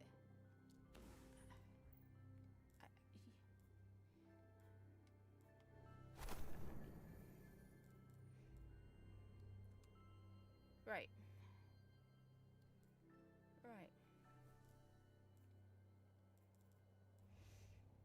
I don't know. Okay, so, ooh, I do have a shotgun. Good. Okay. And let me guess, that shotgun is not no, it's good. Okay. So I think I have the setup or the capability for my solar. Anyway, I will probably be on tomorrow because my goal is, like I said, Monday, Wednesday, Friday. But yesterday I came home, it was like 5:30 already. So I was like, no, I can't. Anyway, but the latest I could go is 8 o'clock. But this has been fun. It's cool to see new people and old people coming back and just people and showing off and just talking about Destiny. The good Destiny. Have a good evening, all. Me and Min are gonna go take a nap and pray that aliens abduct us. That might You see, okay, I'll just say this. The reason I know aliens don't exist, I wish they did. Honestly, it doesn't make sense that we're the only life in this massive universe. But they either exist, or they will never interact with us, or they don't exist. Because I have come to the conclusion that nothing cool happens, okay? Nothing cool happens. Aliens suddenly showing up and introducing themselves is cool, which is why we know it will never happen. That is my theory. Do I wish ghosts existed? I think ghosts would be really cool. The problem is, that's cool. Anything cool doesn't exist because it's boring, okay? We're boring. And that's just how it is. Okay? Everyone is talking about all those secret passageways underneath the pyramids of Giza, right? Okay? I wish it was true. I wish there was a whole city underneath the pyramids. I think that would be awesome. The problem is it's cool and awesome, which means it can't possibly exist. That's how I judge things, okay? Coolness means it cannot happen, okay? That's the problem. Discovering a new, fully intact tomb in ancient Egypt won't happen because it's cool. And cool stuff doesn't happen. I mean, the closest thing was Trump winning a second term. Because honestly, I mean, everyone's like, should he run for a third term? And a part of me is like, that's a bad idea. But honestly, one big key factor is the meltdowns would be so worth it. I mean, they don't understand. They are so easy to bait. They are so easy to just like the Halo stuff, right? They are losing their minds, and it's hilarious. So yeah, I mean, I like Jack. I think I prefer him for governor. A side bonus to Jack winning is people losing their minds over New Jersey turning red. Yeah. There's just something, you know, you gotta enjoy, right? But as I said, cool stuff doesn't happen. Okay? It just doesn't. I wish it did. But sadly, that's how you know it's not real, okay? If it's cool, probably not.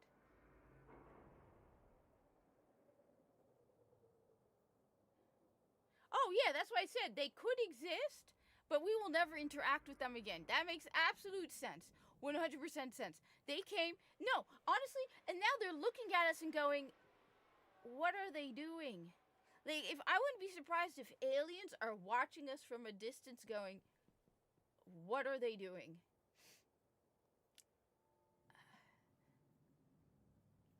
For me, the most easiest way, simplest way to put the state of our humanity in the most basic terms about how ridiculous things are is the fact that people truly believe that men and women are identical and that there's no difference. And that they're debating over that. That is enough for me to go, why God? Okay. We're debating one of the most fundamental things that people have known for thousands of years. Where even the Neanderthals, if they were to suddenly come forward in time, would look at us and go, huh? Okay, we're debating something that the ancient Egyptians, the Mayans, the Incas, the Native Americans, okay, cavemen are debating. Never debated. Knew for a fact. The ancient Chinese, the Japanese, anybody, okay? You can literally have people, okay, living in huts, eating bugs, and they know more than we do, okay? That every time somebody tells me, like, how, if I just want to put just how messed up our world is right now, all I have to do is say that. We are debating over the differences between male and female, and people genuinely do not believe there's a difference between the two. Yeah. When I have conversations with young people who genuinely think that women are weaker than men because of the patriarchy, I will not go to a doctor who's under 40 at this point. Absolutely not. No. And, no. That's why, yes, I could see I said, aliens might exist, but we will never get to interact with them because that's cool. And because we are insane. I mean, there's so many other problems, but if you, in the world we have right now, but if you want to simplify it to the most basic, easy way to put it in a simple sentence, okay? If somebody would come to you and say, tell me the state of humanity and how messed up it is. Yes, we have all the knowledge of the world in the palm of our hand, and we are dumber than ever. One of the things I have learned, like I say, I got maybe 5 more minutes and I have to head out. One of the things I have learned from interacting with people on X is this. Okay, debating with people gives the conversation weight and value. There are some debates that are not worth your time, not worth your energy. I have muted a lot of people because I have realized that the person is doing it either for attention or they're just flat out ridiculously stupid. And there are some people where no matter what, they are incapable, and we have just don't. That's why this whole conversation should never have reached the point where it is a conversation. The moment somebody said there's no difference between male and female, they should have been laughed out of the room. It should not have been a conversation. It should not have been a debate. We should not have wasted our time. The fact that we have scientists debating this and people in government debating this gives it value and weight. No. Again, you should have laughed them out of the room and said, no, we're not even discussing this because this is too stupid for words. As I said, there are many ways of proving how dumb we are, right? And how messed up the world is that we are living in right now. Down from the fact that literacy rates are ridiculously low. People think 2 + 2 = 5, okay? We have some really dumb stuff going on right now. But the thing is, if you want to summarize it in one sentence and just reveal to people just how ridiculously dumb people are, you just tell them that we're debating the differences between male and female and people don't think there's a difference. That's it. That is enough for me to go, for people to be like, yeah, that is dumb. That is really dumb. I cannot, but the Neanderthal knew this. Okay? The people living in caves, killing mammoths with spears, were smarter than we are. I have, like I said, I have reached my, I have just, oftentimes if I see you have pronouns in your bio, I'm just shutting it down. I'm not wasting my time. Because if I actually engage in a debate with you, I am giving your stupidity some of my time. And I'm not going to do it. I said, somebody tried to claim that Marathon was going to financially sustain Bungie and a new Destiny game. All I did was laugh at the person. I'm not going to argue with you because it is the dumbest thing I have ever heard. You genuinely think that even if Marathon were a success, first off, look at the history of Bungie, okay? Destiny 2's microtransactions were supposed to sustain Destiny 2. Where did they go? To pet projects that they shouldn't have done, and to Marathon. So you want me to believe that Marathon is going to sustain a new Destiny game? Well, first of all, you're deluding yourself if you think Marathon is going to be more than just, I mean, it might be successful, but it's not going to be a hit. It is not going to get hundreds of thousands of people playing it. Okay? And honestly, if you are a Destiny 2 person, like I used to be, don't play Marathon. Do not pay it. Make it fail. Make them realize they need to go back to Destiny 2. Don't do this. I personally, look, like I said, one of the great things is we're not a mindless cult. I like Hypnotic, okay? I like Smash JT. A lot of the people that I like were saying we should give Marathon a chance. This was before the whole plagiarism thing, right? Where they're better than me in the sense that they're like, we should judge a game, right? Me, on the other hand, I'm not judging Marathon. I don't care. Marathon could be the greatest game ever made, which I doubt it. I don't care. You took resources from Destiny 2. Destiny 2 doesn't have servers. Why? Because you gave them to Marathon. You ignored the Crucible to the point where people are saying that it is unplayable because of cheating. You neglected Destiny 2 and it has become a bare bones product. Hey, Mr. Dystopian, I'm about to log out. It's my bedtime. My apologies. I just want to say, okay, so just, no. Absolutely not. And I'm going to say, if you are a Destiny 2 player, do not give Bungie money for Marathon. Don't do it, okay?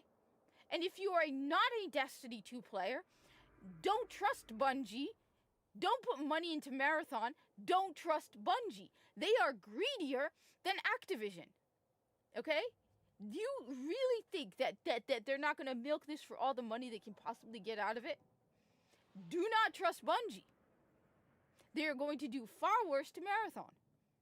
Okay? They're going to give you the bare minimum. They're going to, after a year or two, they're going to drop it like they did Destiny 2. Okay? Don't trust Bungie. You have to be out of your mind to actually trust Bungie.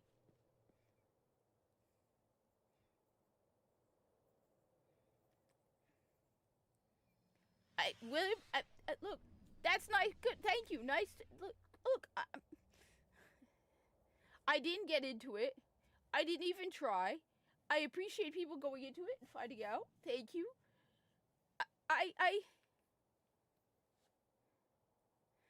Unfortunately,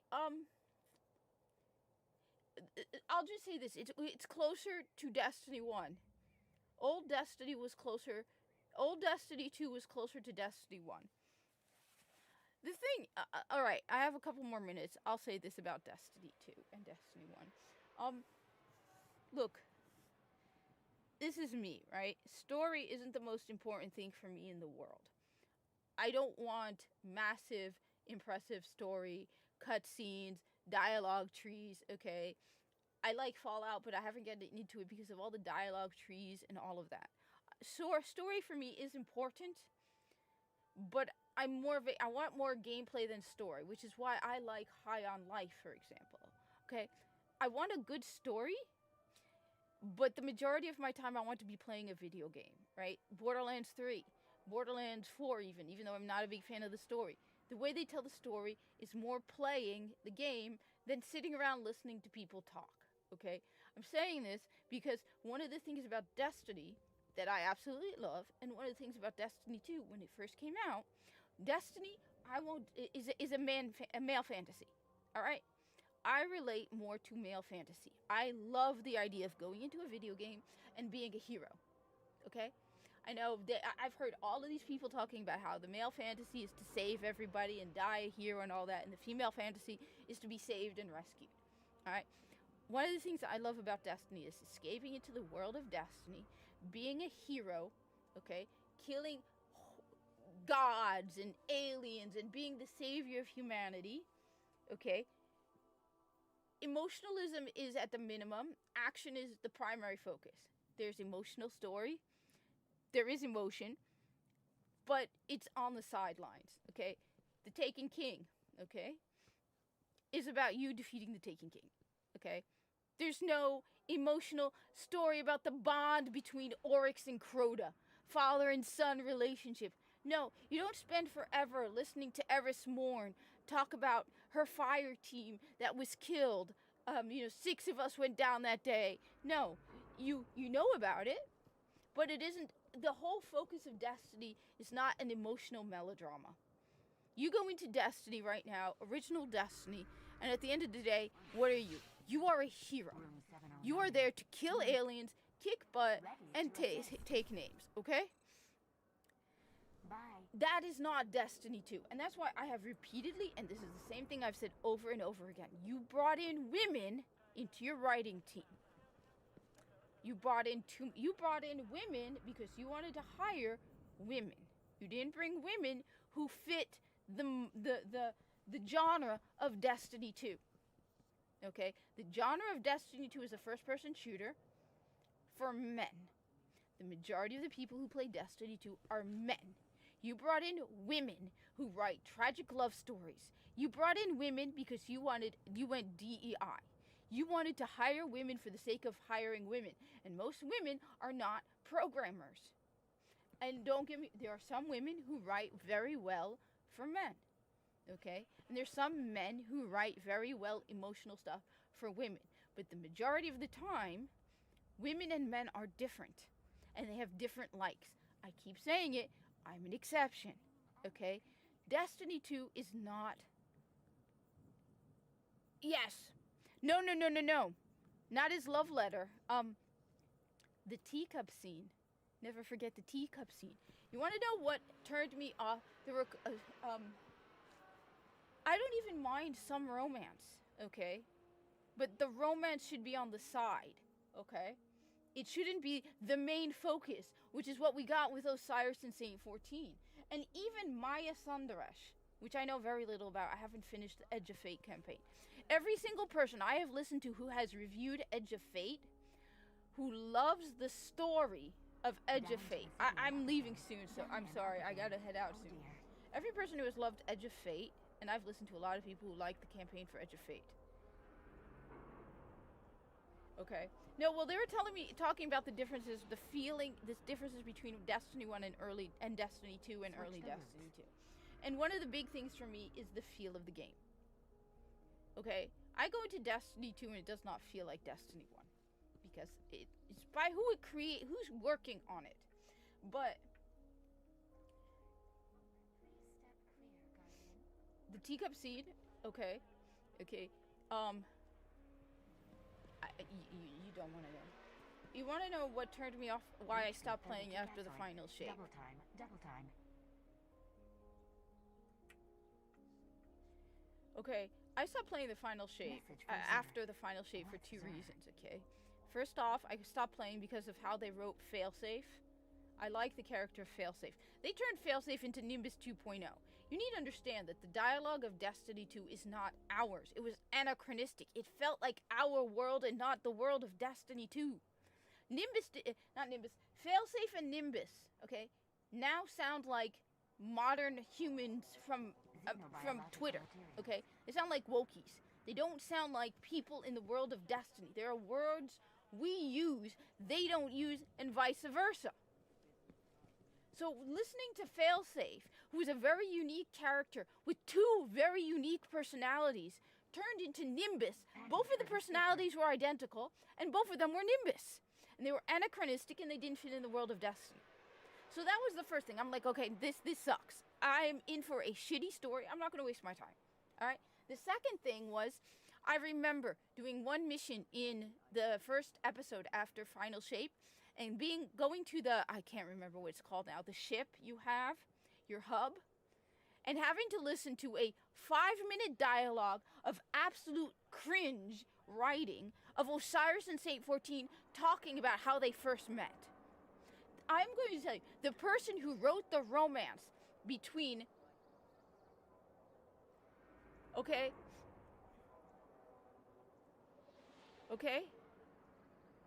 Nimbus is definitely way worse. I completely agree with you. Nimbus was by far the worst, but Failsafe was not Failsafe. And they took away what made her unique. Okay? But I'm going to tell you this. The guy who wrote the romance between Failsafe, and it was a guy. Mostly women wrote this garbage, but the guy who wrote Osiris and Saint 14 wanted to share his queer life experiences. But I'm going to tell you this. Okay? I did hear that. And I'm looking for... and you know what? Let's see what they do. Look. I got to think more on that. I have to see more about it. Okay? I'm just going to say this. The guy who wrote Osiris and Saint 14's romance has never had a date in his life. Has never been in a relation. There is no way. I have joked, okay? I have a joke. If you play Warframe, you know about Viso, right? My joke was, because Destiny 2 had gone so crazy, that at one point Neomuna makes as much sense as Corpus suddenly appearing in the tower, and Viso and Ikora having a relationship. And as a joke, I would make up dialogue between the two. There was one point where I was playing Destiny 2 and it's like a message appeared from Titan. And I was like, it's me, Ikora, you're Viso. As a joke, my cringe, cheesy, stupid dialogue between Viso and Ikora Rey are more realistic than whoever wrote Osiris Insane 14.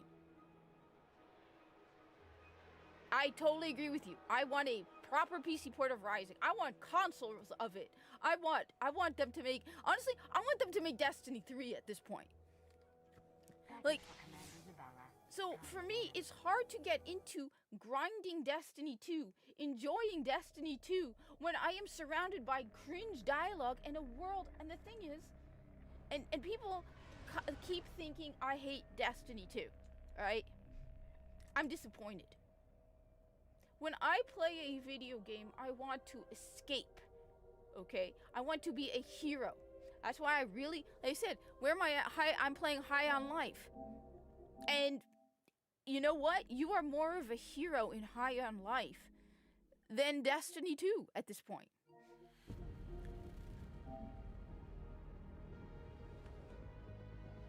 So honestly, like I said, I mean, I'm almost done with the trophies for High on Life.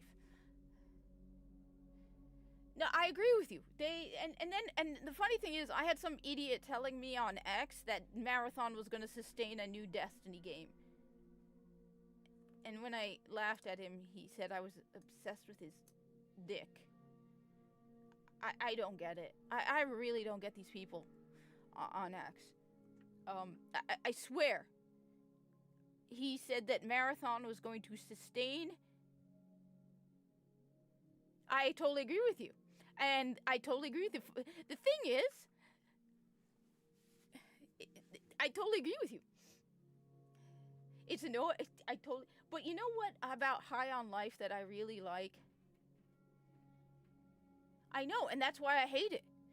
I want to escape. I work a retail job. I'm not a hero in real life.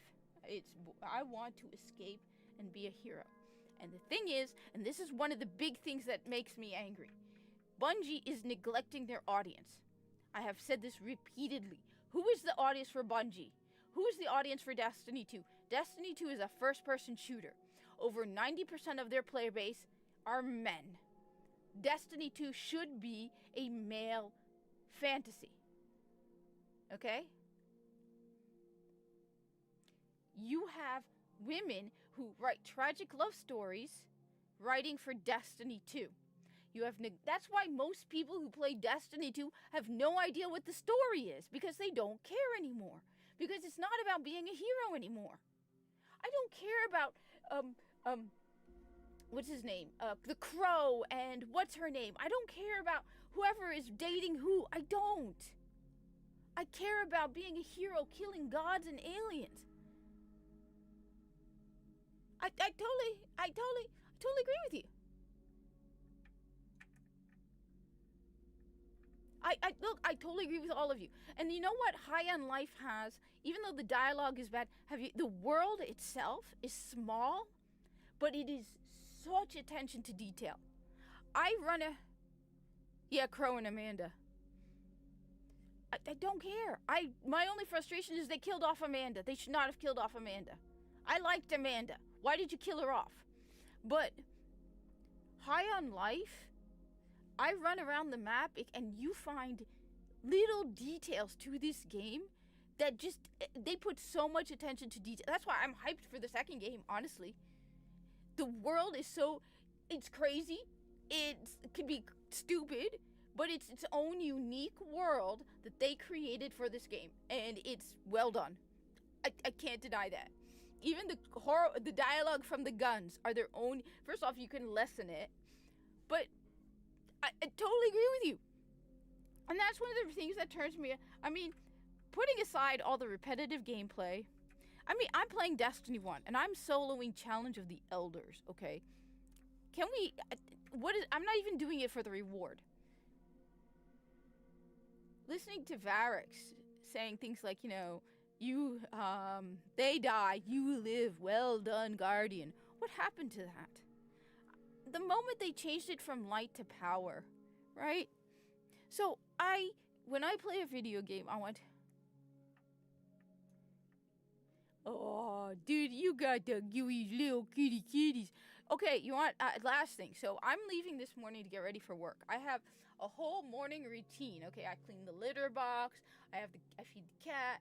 I have several morning exercises I do, cause yeah, I got. All right, I'm just okay. Pull up, you name it, pull-ups, crunches. Okay, I'm trying to get something. I mean, my shoulders have gotten wider from it. Okay, I had a whole morning routine every morning before I head out for work. Okay, and I sit down on the couch for like 2 seconds. Okay, and somebody comes and sits on my lap and starts purring. And I got nothing done. She just sat on my lap and started purring, and I couldn't do it. I mean, I get it, but at the same time, the thing is, the switch to power would have made more sense after Beyond Light. But the thing with the word power is light was its own unique thing. How many video games do you know of that use light as your power level? So I like the fact that it was their own unique thing, their own unique spin. And that's what Destiny was. Unique world, unique ships, unique design. I want to live in the world of Destiny. No, she just sat there and started purring. That's it. She just sat on my lap and started purring, and I was like, all right, Min, I can't do anything. So that's the other thing. They don't care about their own game. They don't care about the world.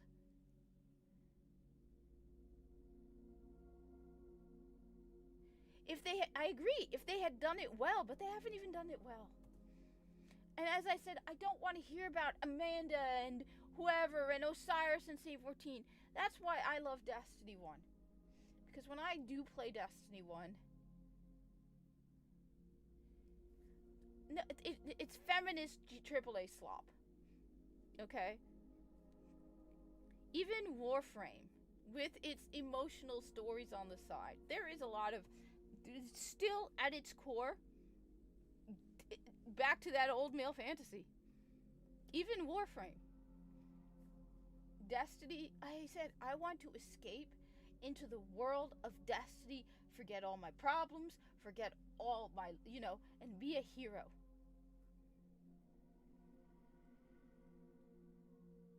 No, well, not following the light, the power leveling of it. It's called light, right? That's what I liked about it. It was unique. It was its own thing. Your light level is what I mean. But as I said, why do I want to spend so much time in a world that I don't want to be in? Okay? That I no longer can relate to. That I no longer care about. Okay? When all I have to hear about is stupid, emotional, melodramatic garbage. Okay? I want to be a hero. Okay? That's why, even Borderlands, you're the hero in it. You're saving the world. You're kicking butt and taking names, right? Okay? Doom Eternal, Doom, Borderlands, Doom, even High on Life. It's still, that's the thing. And that's what I liked about Destiny. And that's why I absolutely don't like the Star Wars thing. Which is why I still haven't uninstalled Destiny 2, but I'm this close to wanting to do it. I don't want the Star Wars thing. I know some people like it. I don't want it. I want Destiny. If I wanted Star Wars, I'd play Star Wars. If you want to inspire based on Star Wars, why did you... some of the ideas I've seen in Renegades, just get rid of the Star Wars. The literal copy and paste, okay? Get rid of all the copy and paste. Get rid of come up with a unique, different design for something similar to a lightsaber. There are ways to make things based on lightsabers that aren't lightsabers.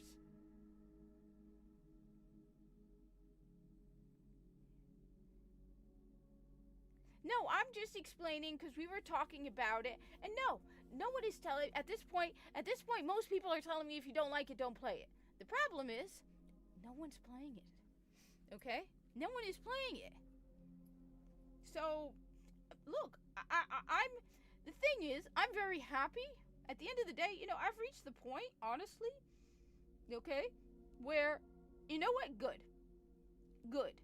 Okay? I spent so much time playing Destiny 2 and Destiny 1. I mean, right now, it's 8:30, okay? Most people have come home from work at this point, right? You want to know how many people are playing Destiny 2? 13,000 people. There are 13,000 people, and the 24-hour peak was 14,000. So you know what? Okay. If you have taken something and completely ruined it, right? Look, like I said, everyone is saying, if you don't like it, don't play it. And apparently a lot of people are taking that advice. Because we're talking, I have never seen it this bad. 13,000 people are playing Destiny 2 right now. Okay? A person pointed out a very good theory about this. So they pointed out that the only people left are the most hardcore, devoted, blindly loyal people left. Which is why you see a lot of people going absolutely nuts. The thing is, the honest truth is, okay, what we are getting with Renegades is not inspired by Star Wars. It is a cut and paste. If they had not put in the X-Wings, the lightsabers, all of that, okay, they could have come up with a good idea inspired by Star Wars. If they had been more creative about it, it could have been done well. I mean, Forsaken, I'm good. Let me just, no Halloween plans. But they don't want to take the time to do something good. Forsaken, am I the only one I keep saying it? Forsaken was inspired by Star Wars. Absolutely. Forsaken was inspired by Star Wars. Look at the spider. He definitely was inspired by Jabba the Hutt. But they didn't cut and paste Star Wars and put it into Destiny. They took Star Wars and gave it a unique Destiny twist. Inspired doesn't require a license. Plagiarism and copying does.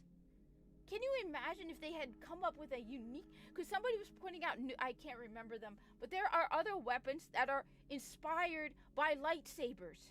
Come up with a unique spin on lightsabers. If you had taken the time, you could have done it.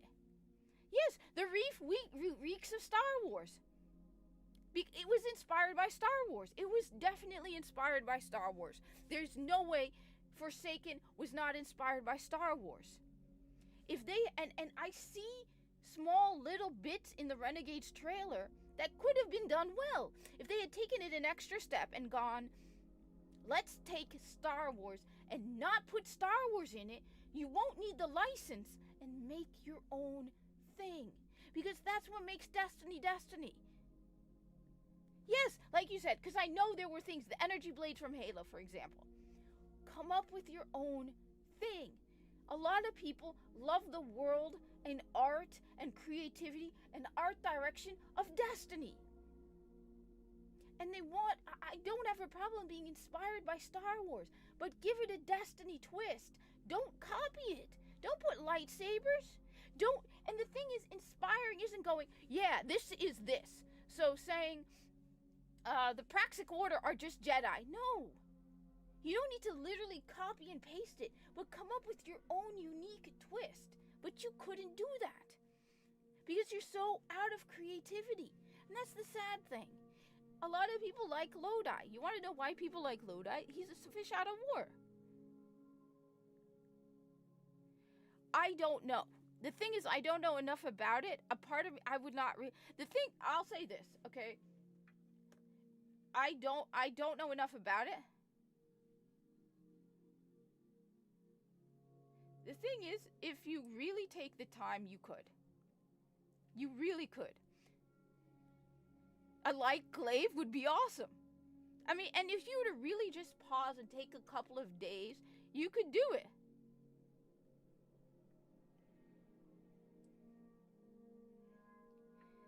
So, when it comes, the thing is, okay, Destiny already brought in other previous crossovers, Destiny 2. I was not a big fan of cosmetics being based on other franchises, but at least it wasn't the campaign. That would be cool. See, look, and you've done that in what, 5 minutes? Now, imagine if you spent a couple of days drawing and coming up with your own ideas. You could come up with great ideas. You could come up with so many good ideas inspired by Star Wars that don't, when you look at it and go, that's Star Wars. And that's the sad part. That is the sad part. Because if they had really worked on Renegades and made it their own thing. And look, from what I'm hearing, I like Destiny Rising. I don't like them doing crossovers. But you know what? I'm not as angry if it's just cosmetic stuff. I didn't like it when they did it in Destiny 2 either, with the Doki Doki and the whatever. But at least it's cosmetic. It's not a whole story. I mean, that's why I look at it and I go, you could have come up to... There's so many ideas. I seriously, like, just there are so many. I mean, me and Shadow, right? We were talking about Alakul the Darkblade. Remember? Why didn't Alakul the Darkblade get his own campaign? Right? His own expansion. Remember Alakul the Darkblade, this Nightfall I soloed like 2 weeks ago? Alakul tried to overthrow Oryx. Do you really think him sitting in that pit, right? The moment he finds out that Oryx is dead, he's going to just continue to sit in that pit? Can you imagine the campaign they could have done with that? Or another one, the Neomuna. Neomuna did not need the Cloud Striders. The Cloud Striders don't make sense. All you had to do to make Neomuna fit in the lore is say that it was a city destroyed by the darkness during the collapse. And that the Fallen had found it, and now we need to go and keep them from stealing the Golden Age technology. That would be cool. No, like I said, there are so many great ideas. You know about my idea with Brother Vance. There are so many good ideas, but they don't. I don't know what they're doing. They're so caught up in, but then why should I be surprised? Their lead writer for Edge of Fate is a woman who writes tragic love stories. So of course the center of Edge of Fate is Maya Sundaresh. Because all you care about is tragic love stories. That would be cool. There are so many cool ideas. On top of that, why haven't we had a new enemy? A real new enemy faction? But that's the thing.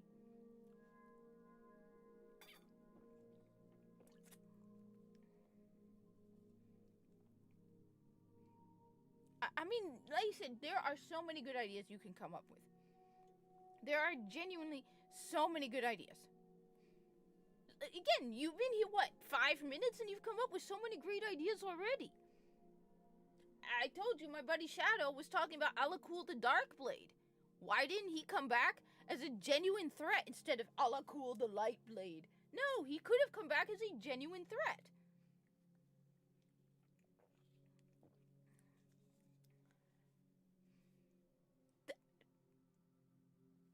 See? No, you're coming up with great ideas.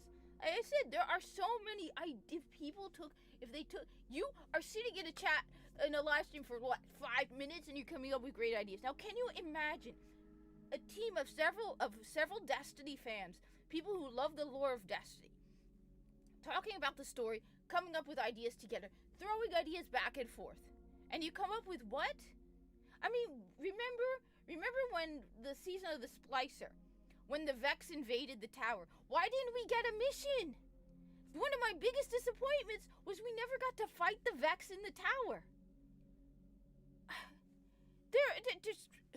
There is so much. But that's why I say they don't love the game that they're working on. Because I will probably now, tomorrow morning, taking a shower, start thinking about how I could do better on Challenge of the Elders. Because I love Destiny, I'm constantly thinking about it. So, dude, you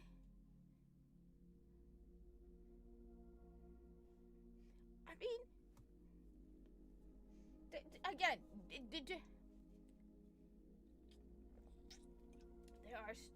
you are coming up with great ideas, and you're one person in like 10 minutes. Now, like I said, can you imagine a whole writing room of like 10 people working together to come up with Destiny 2, who know the old lore of Destiny and who want to make a good story for Destiny, who understand the whole idea is you're a hero in Destiny. But, as I said, they're so caught up in either spreading their message and their activism, or they hire women who shouldn't be writing this. And so all they care about is the emotional melodrama. There's just so many great ideas. I mean, like I said, that's why Renegades pisses me off. Because Renegades, if they had actually cared, okay, they could have done it good. They could have done their own inspired by Star Wars thing. Just they could have. And there are small little good ideas mixed in. But you don't need to be like, and this is the Praxic Order, which is the Jedi, and this is the Sith. No. And that's the problem. They need to meet their quota of how many women they want and how many they want. I mean, you're coming up with, like I said, he's coming up with interesting ideas already. Now, like I said, can you imagine if all of us got together and started throwing ideas? But no, that's why I keep saying, then get the hell out of here, because I think the majority of the people know. That's what Destiny was about.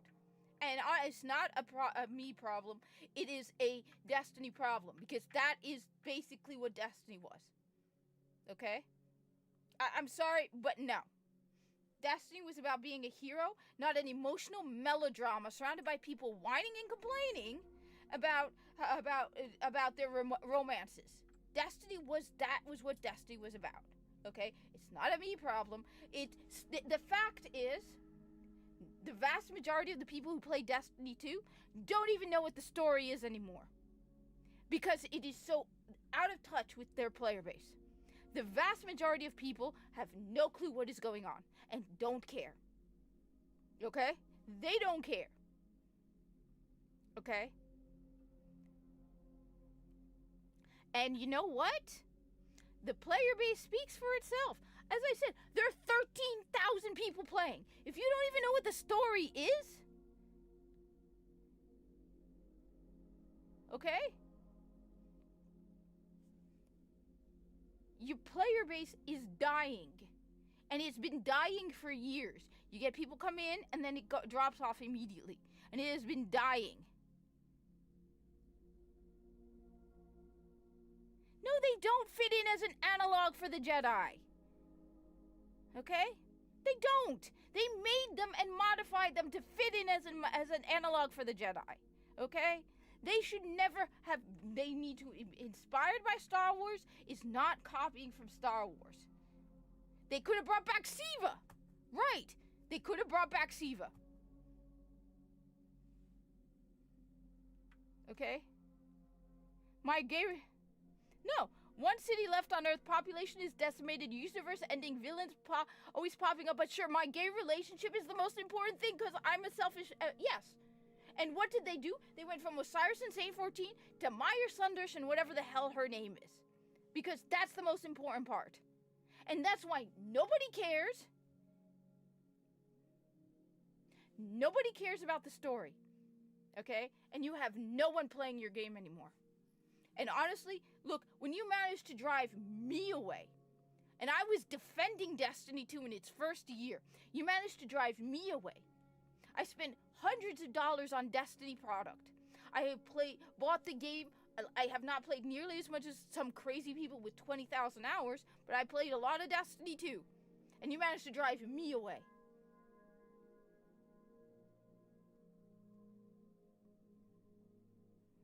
Okay?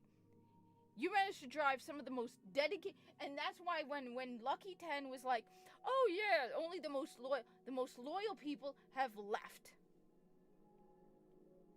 And like I said, I'm not, you know what? Bungie doesn't understand. It's just like, what's his name? From Naughty Dog. My brain is freezing on his name. The guy from Naughty Dog who thinks everybody's going to buy his new stupid game. Interstellar or Inter whatever. Okay? Because they're forgetting, as Hypnotic has pointed out, as everyone else keeps pointing out, the India market has improved. The AA market has improved. Yes, I know the Praxic Order has always been there, but they're not the Jedi, and you shouldn't be modifying them to fit the Jedi. I never said that the Praxic Order doesn't exist, but you have some freaky woman that doesn't even look like a woman anymore because another they-them freak is back into Destiny 2. And yeah, I said it. There's no such thing as they-them. Some they-them woman with no tits at all. It's obviously a woman with no... I mean, come on. Another Nimbus is back in Destiny 2. Instead of bothering to write Praxic Order well. Okay? No. No one wants a boobless, flat-chested, ugly freak to represent the Praxic Order. Okay? And yes, I'm saying the Praxic Order existed. But don't change it to fit the goddamn Jedi. They're not the Jedi.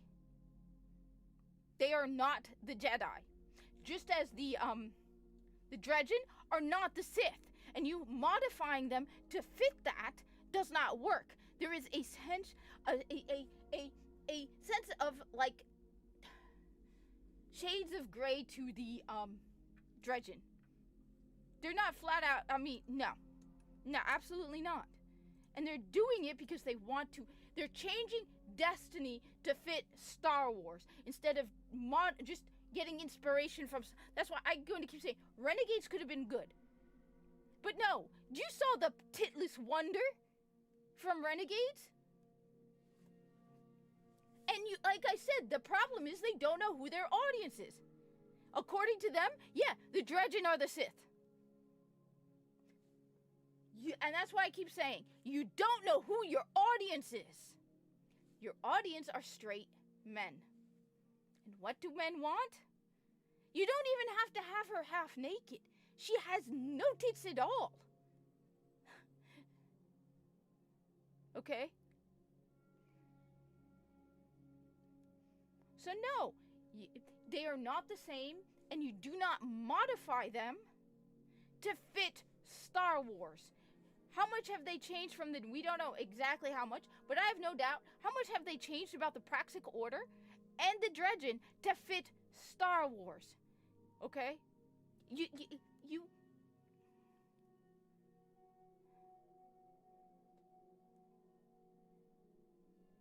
Then good for you, because I'm fed up with the Star Wars garbage. I'm not this is not why people play Destiny. And the problem is, they know people are gonna buy it. Look, I said, I don't agree with it. Okay?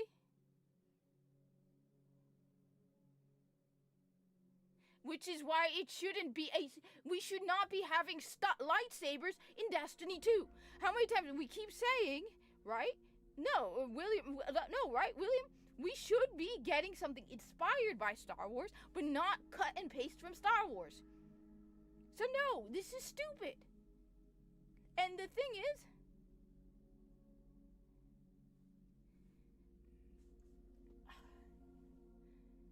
it could have been done well.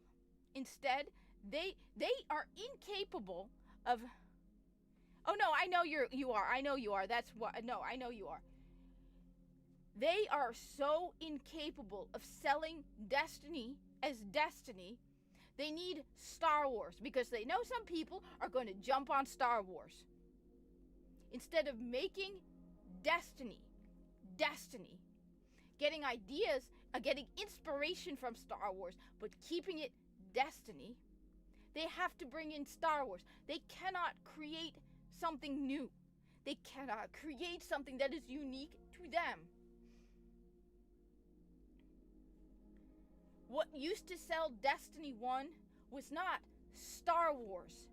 was not all of the other stuff they threw into it. That's not what sold Destiny. What sold Destiny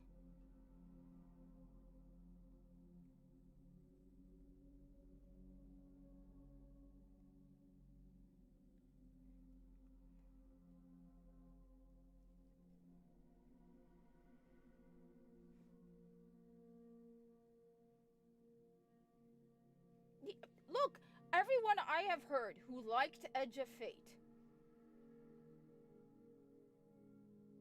No, but that's not it.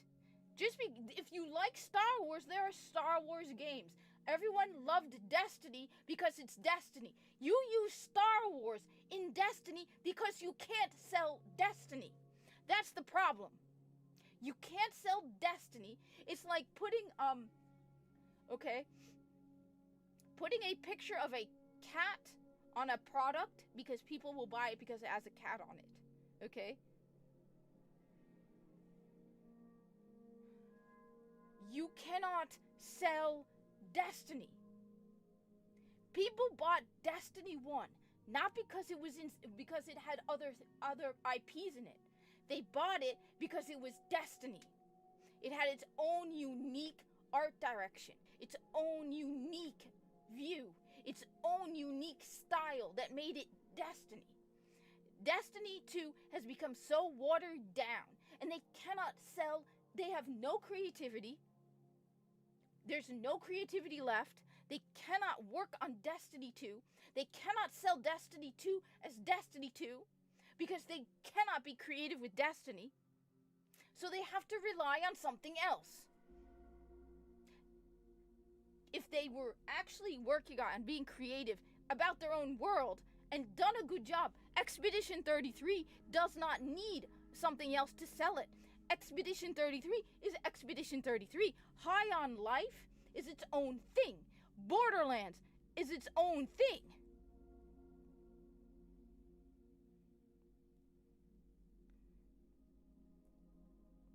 I totally agree with you. On top of that, and on top of that,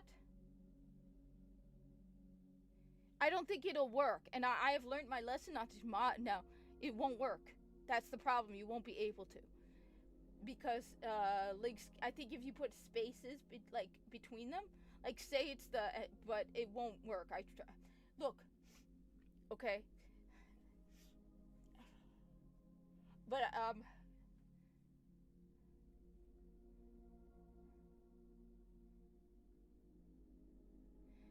I totally agree with you.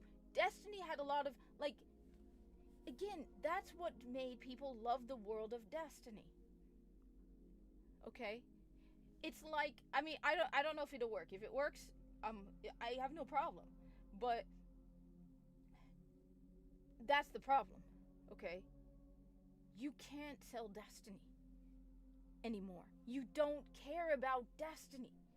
You don't, and that's why it's not just the poor writing, the lack of care, it's the greed.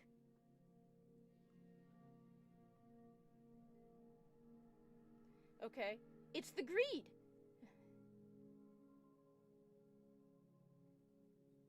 And the thing is, okay, first of all, you need to look at the individual games and how they do the collabs, all right? You need to look at that. Okay? And how they do them. And the history of collabs. And whether it's just a cosmetic or you're basing an entire expansion on it. Okay? So, as I said, do I like it when they throw in cosmetics of stuff? Mostly my understanding, the Final Fantasy collabs are cosmetic. But then you're talking about a game where you can wear a Santa suit. Okay. Most of the collabs. Yeah, that's what William Tell is saying 100%. And that's what I said, I posted online as well. Inspired does not require a license. There's a lot of things inspired by Star Wars, okay? Like I said, Forsaken was clearly inspired by Star Wars. Inspired does not require a license. Copying and pasting the product into the game requires a license.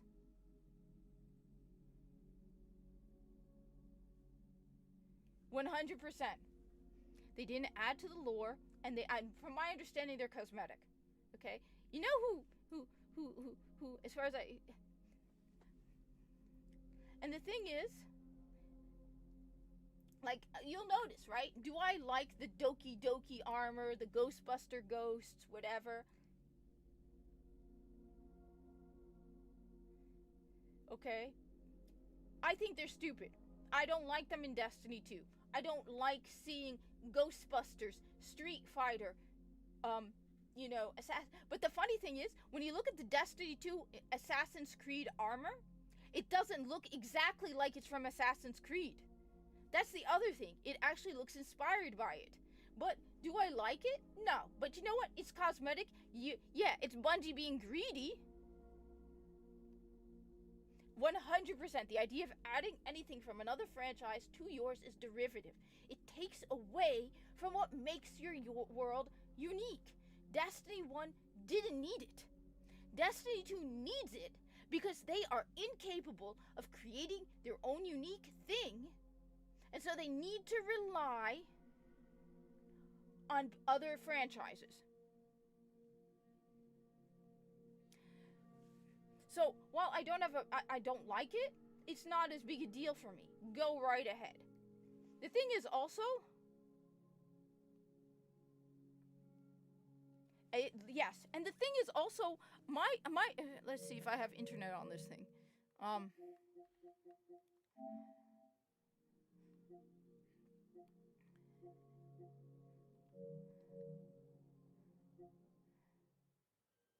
The thing is, again, yes, it's indicative that your franchise is incapable of standing on its own. Okay? Okay? It shows me, but when you look at the Assassin's Creed armor, at least it does look inspired. I don't.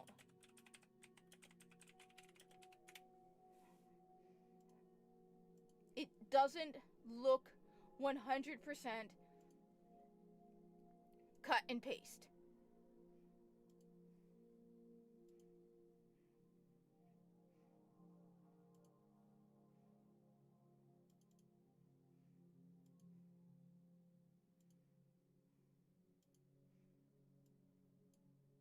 Okay? It's not like the Star Wars, okay? All right?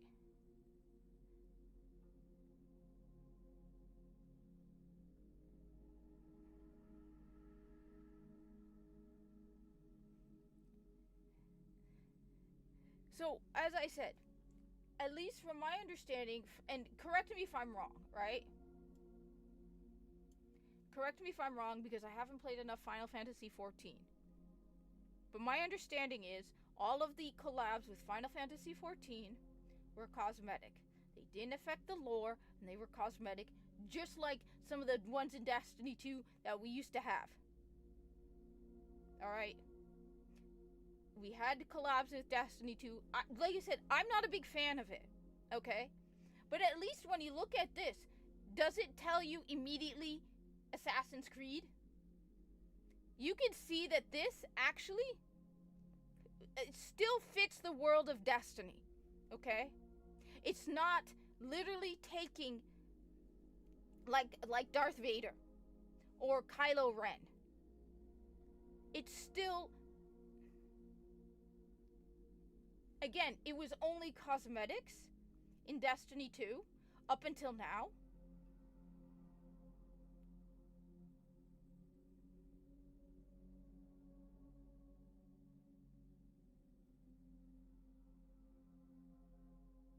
And in Borderlands 3, there's a mention of Dinklebot. it matters how you do it. And Bungie isn't doing it right. Bungie is doing it not because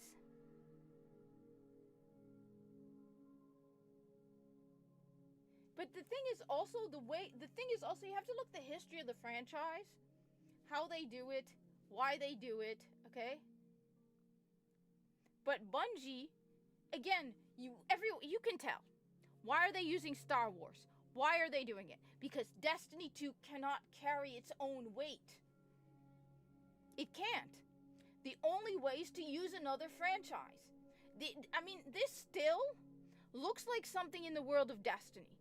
I could accept this as part of Destiny 2. You don't see Guardians dressed as Ghostbusters. You don't see Guardians dressed as Fall Guys. Okay? You don't see Guardians dressed as the Stay Puft Marshmallow Man. You go into the tower, you don't see proton packs. You have stuff inspired by them, but you don't have the hood from, the full-on hood from Assassin's Creed. You can still see this in the world of Destiny. It still fits. You took something that wasn't Destiny and you modified it to fit Destiny. But now you see Titans dressed as stormtroopers, and that's the difference. Okay? You see Titans dressed as stormtroopers. It's not inspired by stormtroopers. No, it's literally stormtroopers. Okay? And now you have a story that is... No. Because you can't Destiny 2 can't carry its own weight. And honestly, like I said, the world, I don't like the world anymore. The gameplay is great. Like I said, to me, Destiny 2 has some of the best gunplay ever. And but the problem is, what to use it for is nothing there. It's, as I said, it's like, imagine you have a friend who has a perfectly, fully stocked kitchen and a 5-class... Oh, well, Star Wars is also falling on us. Yeah. But imagine you have a friend who has a fully stocked kitchen and a 5-star chef that works for them. Okay? Personal chef. And you go to their house and they invite you to dinner and you expect an incredible meal because they have available to them some of the best, right? Bungie's gunplay is some of the best. And what do? The person gives you a glass of milk and a soggy peanut butter and jelly sandwich. And you're like, I thought you had a master chef. Okay? I will never say Destiny 2 has some of the best gameplay, and I love playing as a hunter. The movement of a hunter, running, jumping, turning in the air, some of the best. Okay? But what do they do with it? They give you some of the worst stuff possible. Yeah, mac and cheese. Anything that you're like, wait a minute, you have a personal chef and a fully stocked kitchen, and you're giving me microwavable mac and cheese. Why? It's the same thing. People tell me I hate Destiny. When I say Destiny 2 has some good stuff, 100%. And that's one of the things that saddens me, because I will think about Destiny 2 and think, oh, I wish I could play Destiny 2. I miss the gameplay of Destiny 2. And then I remember what is available to play in Destiny 2. And I'm like, to hell with this. I don't want to do this. So honestly, you know what? I've reached the point, and I'm pretty sure I'm not alone in saying, you know what? I've moved on. Look, you want, let me just give you one last thing, all right? You want an example?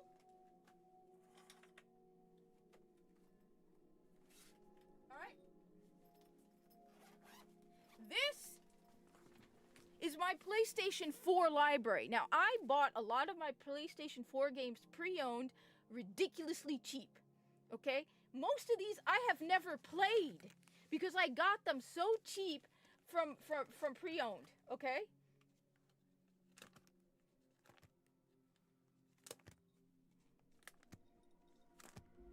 Most of these I haven't played yet because I bought a stack of cheap PS4 games and I put them all in here. Okay?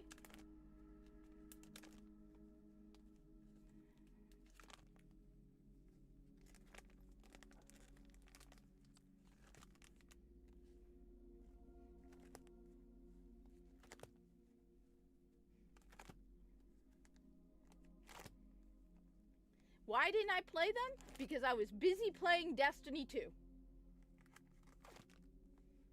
Okay?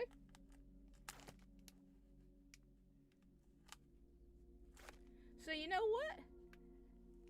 I told you I love physical media. So you know what? Bungie, I miss you. I miss Destiny 2. I miss what Destiny 2 used to be. But why the hell am I going to keep playing the same content over and over again in Destiny 2 just to make number go up, playing the exact same things over and over again, bringing in reskin stuff from the past when I have this? And I have Xbox games as well. Okay? Even before I bought these years ago, okay? I found a website that sells pre-owned Game Boy Advanced games, okay? And they were trying to get rid of them. If you really want to find video games for cheap, look around. You'll find great sources. I found this website, I can't remember what it's called, which sucks. They were trying to get rid of Game Boy Advance games. Every game you added to your cart was like discounted.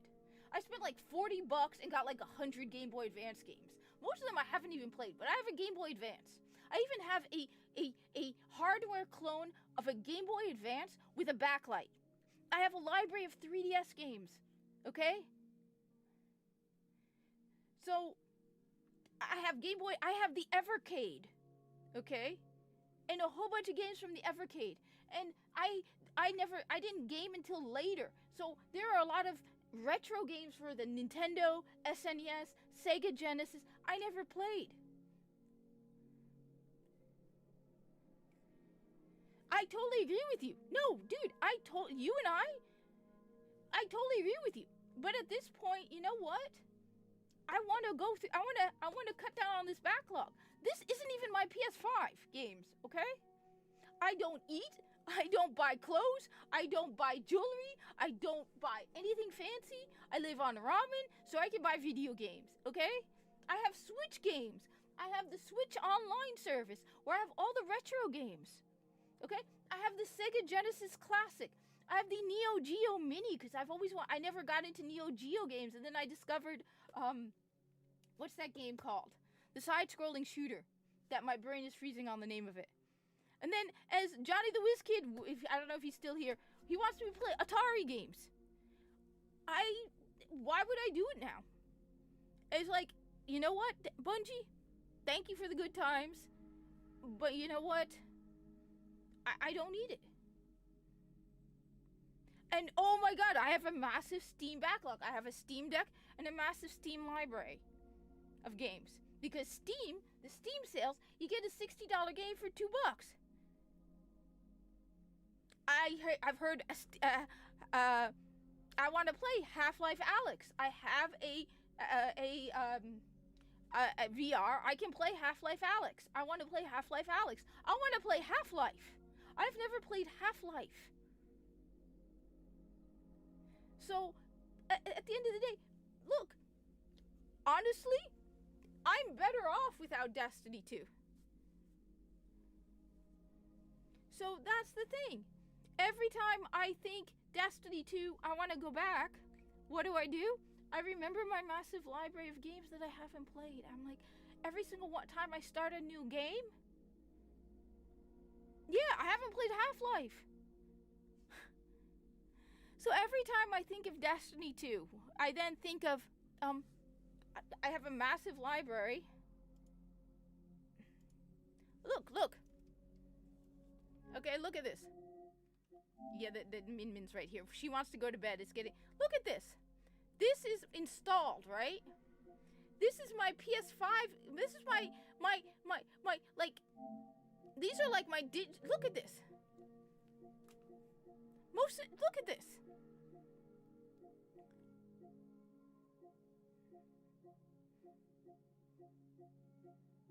So, why would I play Destiny 2? So I can do the same, I mean, seriously, the thing that really turns me off is, why am I going to do the same thing over and over again? Why? So when people tell me,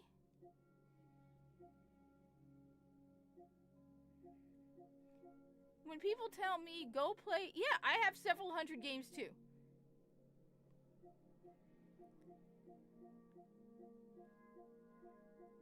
And while I'm thinking of canceling my Game Pass, I'm not canceling my PlayStation. I just paid the whole year again for it because it is actually, look at it. Look at this.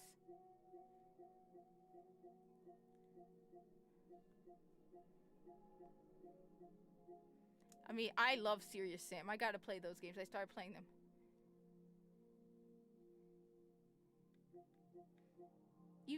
No, but I mean, just look at this. Look at this.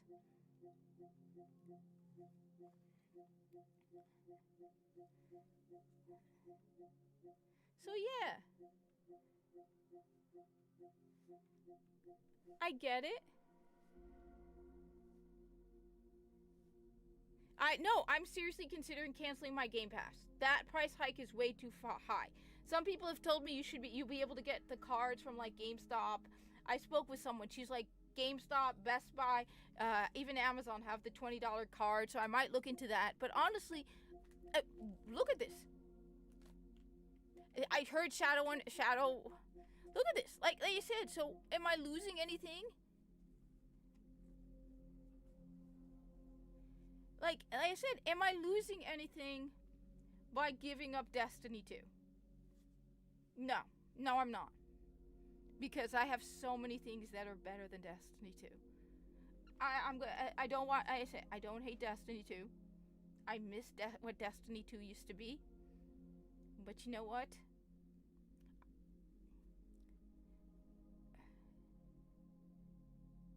I know. No, it went here in America from $20 to $30. It's insane. Yes, I am gaining more by sacrificing Destiny 2 than I lose. At this point,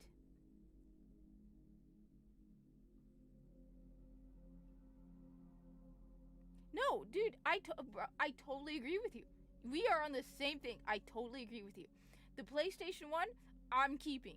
The Game Pass, unless I can find game cards from like Best Buy or Amazon or GameStop and order them online, I'm not, because I can't go to the stores. I'm dropping it. Why do I need Game Pass? Honestly, I used to be huge on, I used to love the Xbox. The only reason I'm keeping my Xbox is because I have a ton of physical games at this point, and it's not worth selling them. I have a good library on Xbox. That's the only reason I'm keeping it. Otherwise, I feel betrayed by Xbox. $30 a month is insane. So no, I totally agree with you, 100%. So again, I thank you, Bungie. I'm good. I'm sorry what you've become. I'm not listening to any YouTubers other than anymore on Destiny 2. I should just uninstall the game. I will play Destiny from time to time. I enjoyed live streaming it. I enjoy challenging myself. There's a lot of people that I enjoy playing. I enjoy Destiny 1. Okay.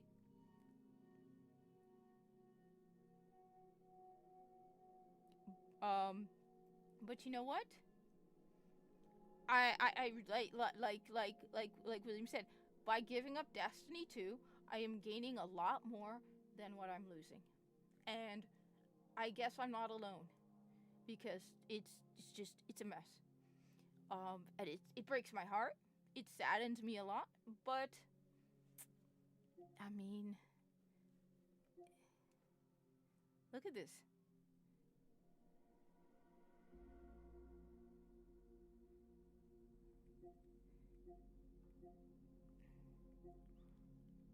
The thing is, in order for me to be able to play Vault of Glass, I have to play a dot of Destiny 2. I'm not the light level I need to, or power level to do it. And honestly, I don't have the gear. I don't have the setup. I appreciate the offer. I really do. But I really want to, I don't want to go back. Anyway, I gotta get to bed. It's after 9, and Little Monster wants to go to bed too. Where's my sweetie? Are you my sweetie? So yeah, Min Min wants to go to bed too. Well, I haven't uninstalled it. We'll see. No promises. I haven't uninstalled it yet. Min Min, say goodnight. Min Min, say goodnight.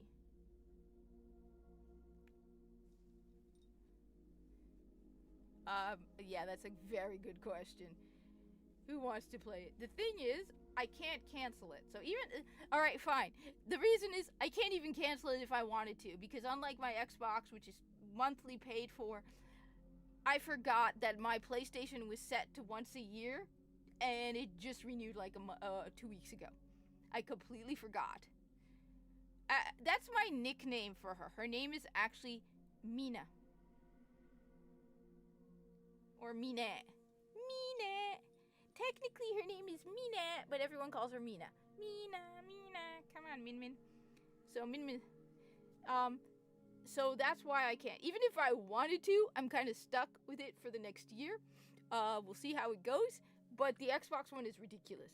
Anyway, I have to go. It's after 9. I should have left an hour ago, but you guys got me into the comments. So, is it you, baby good girl? Who's a baby good girl? Come on. So I gotta go. But I will probably be back. And no, you and I, like I said, we got a lot going. We're cool. Okay? Like I said. Anyway. But no, that's not a no. Maybe. Why not? We'll see. I do have the game installed.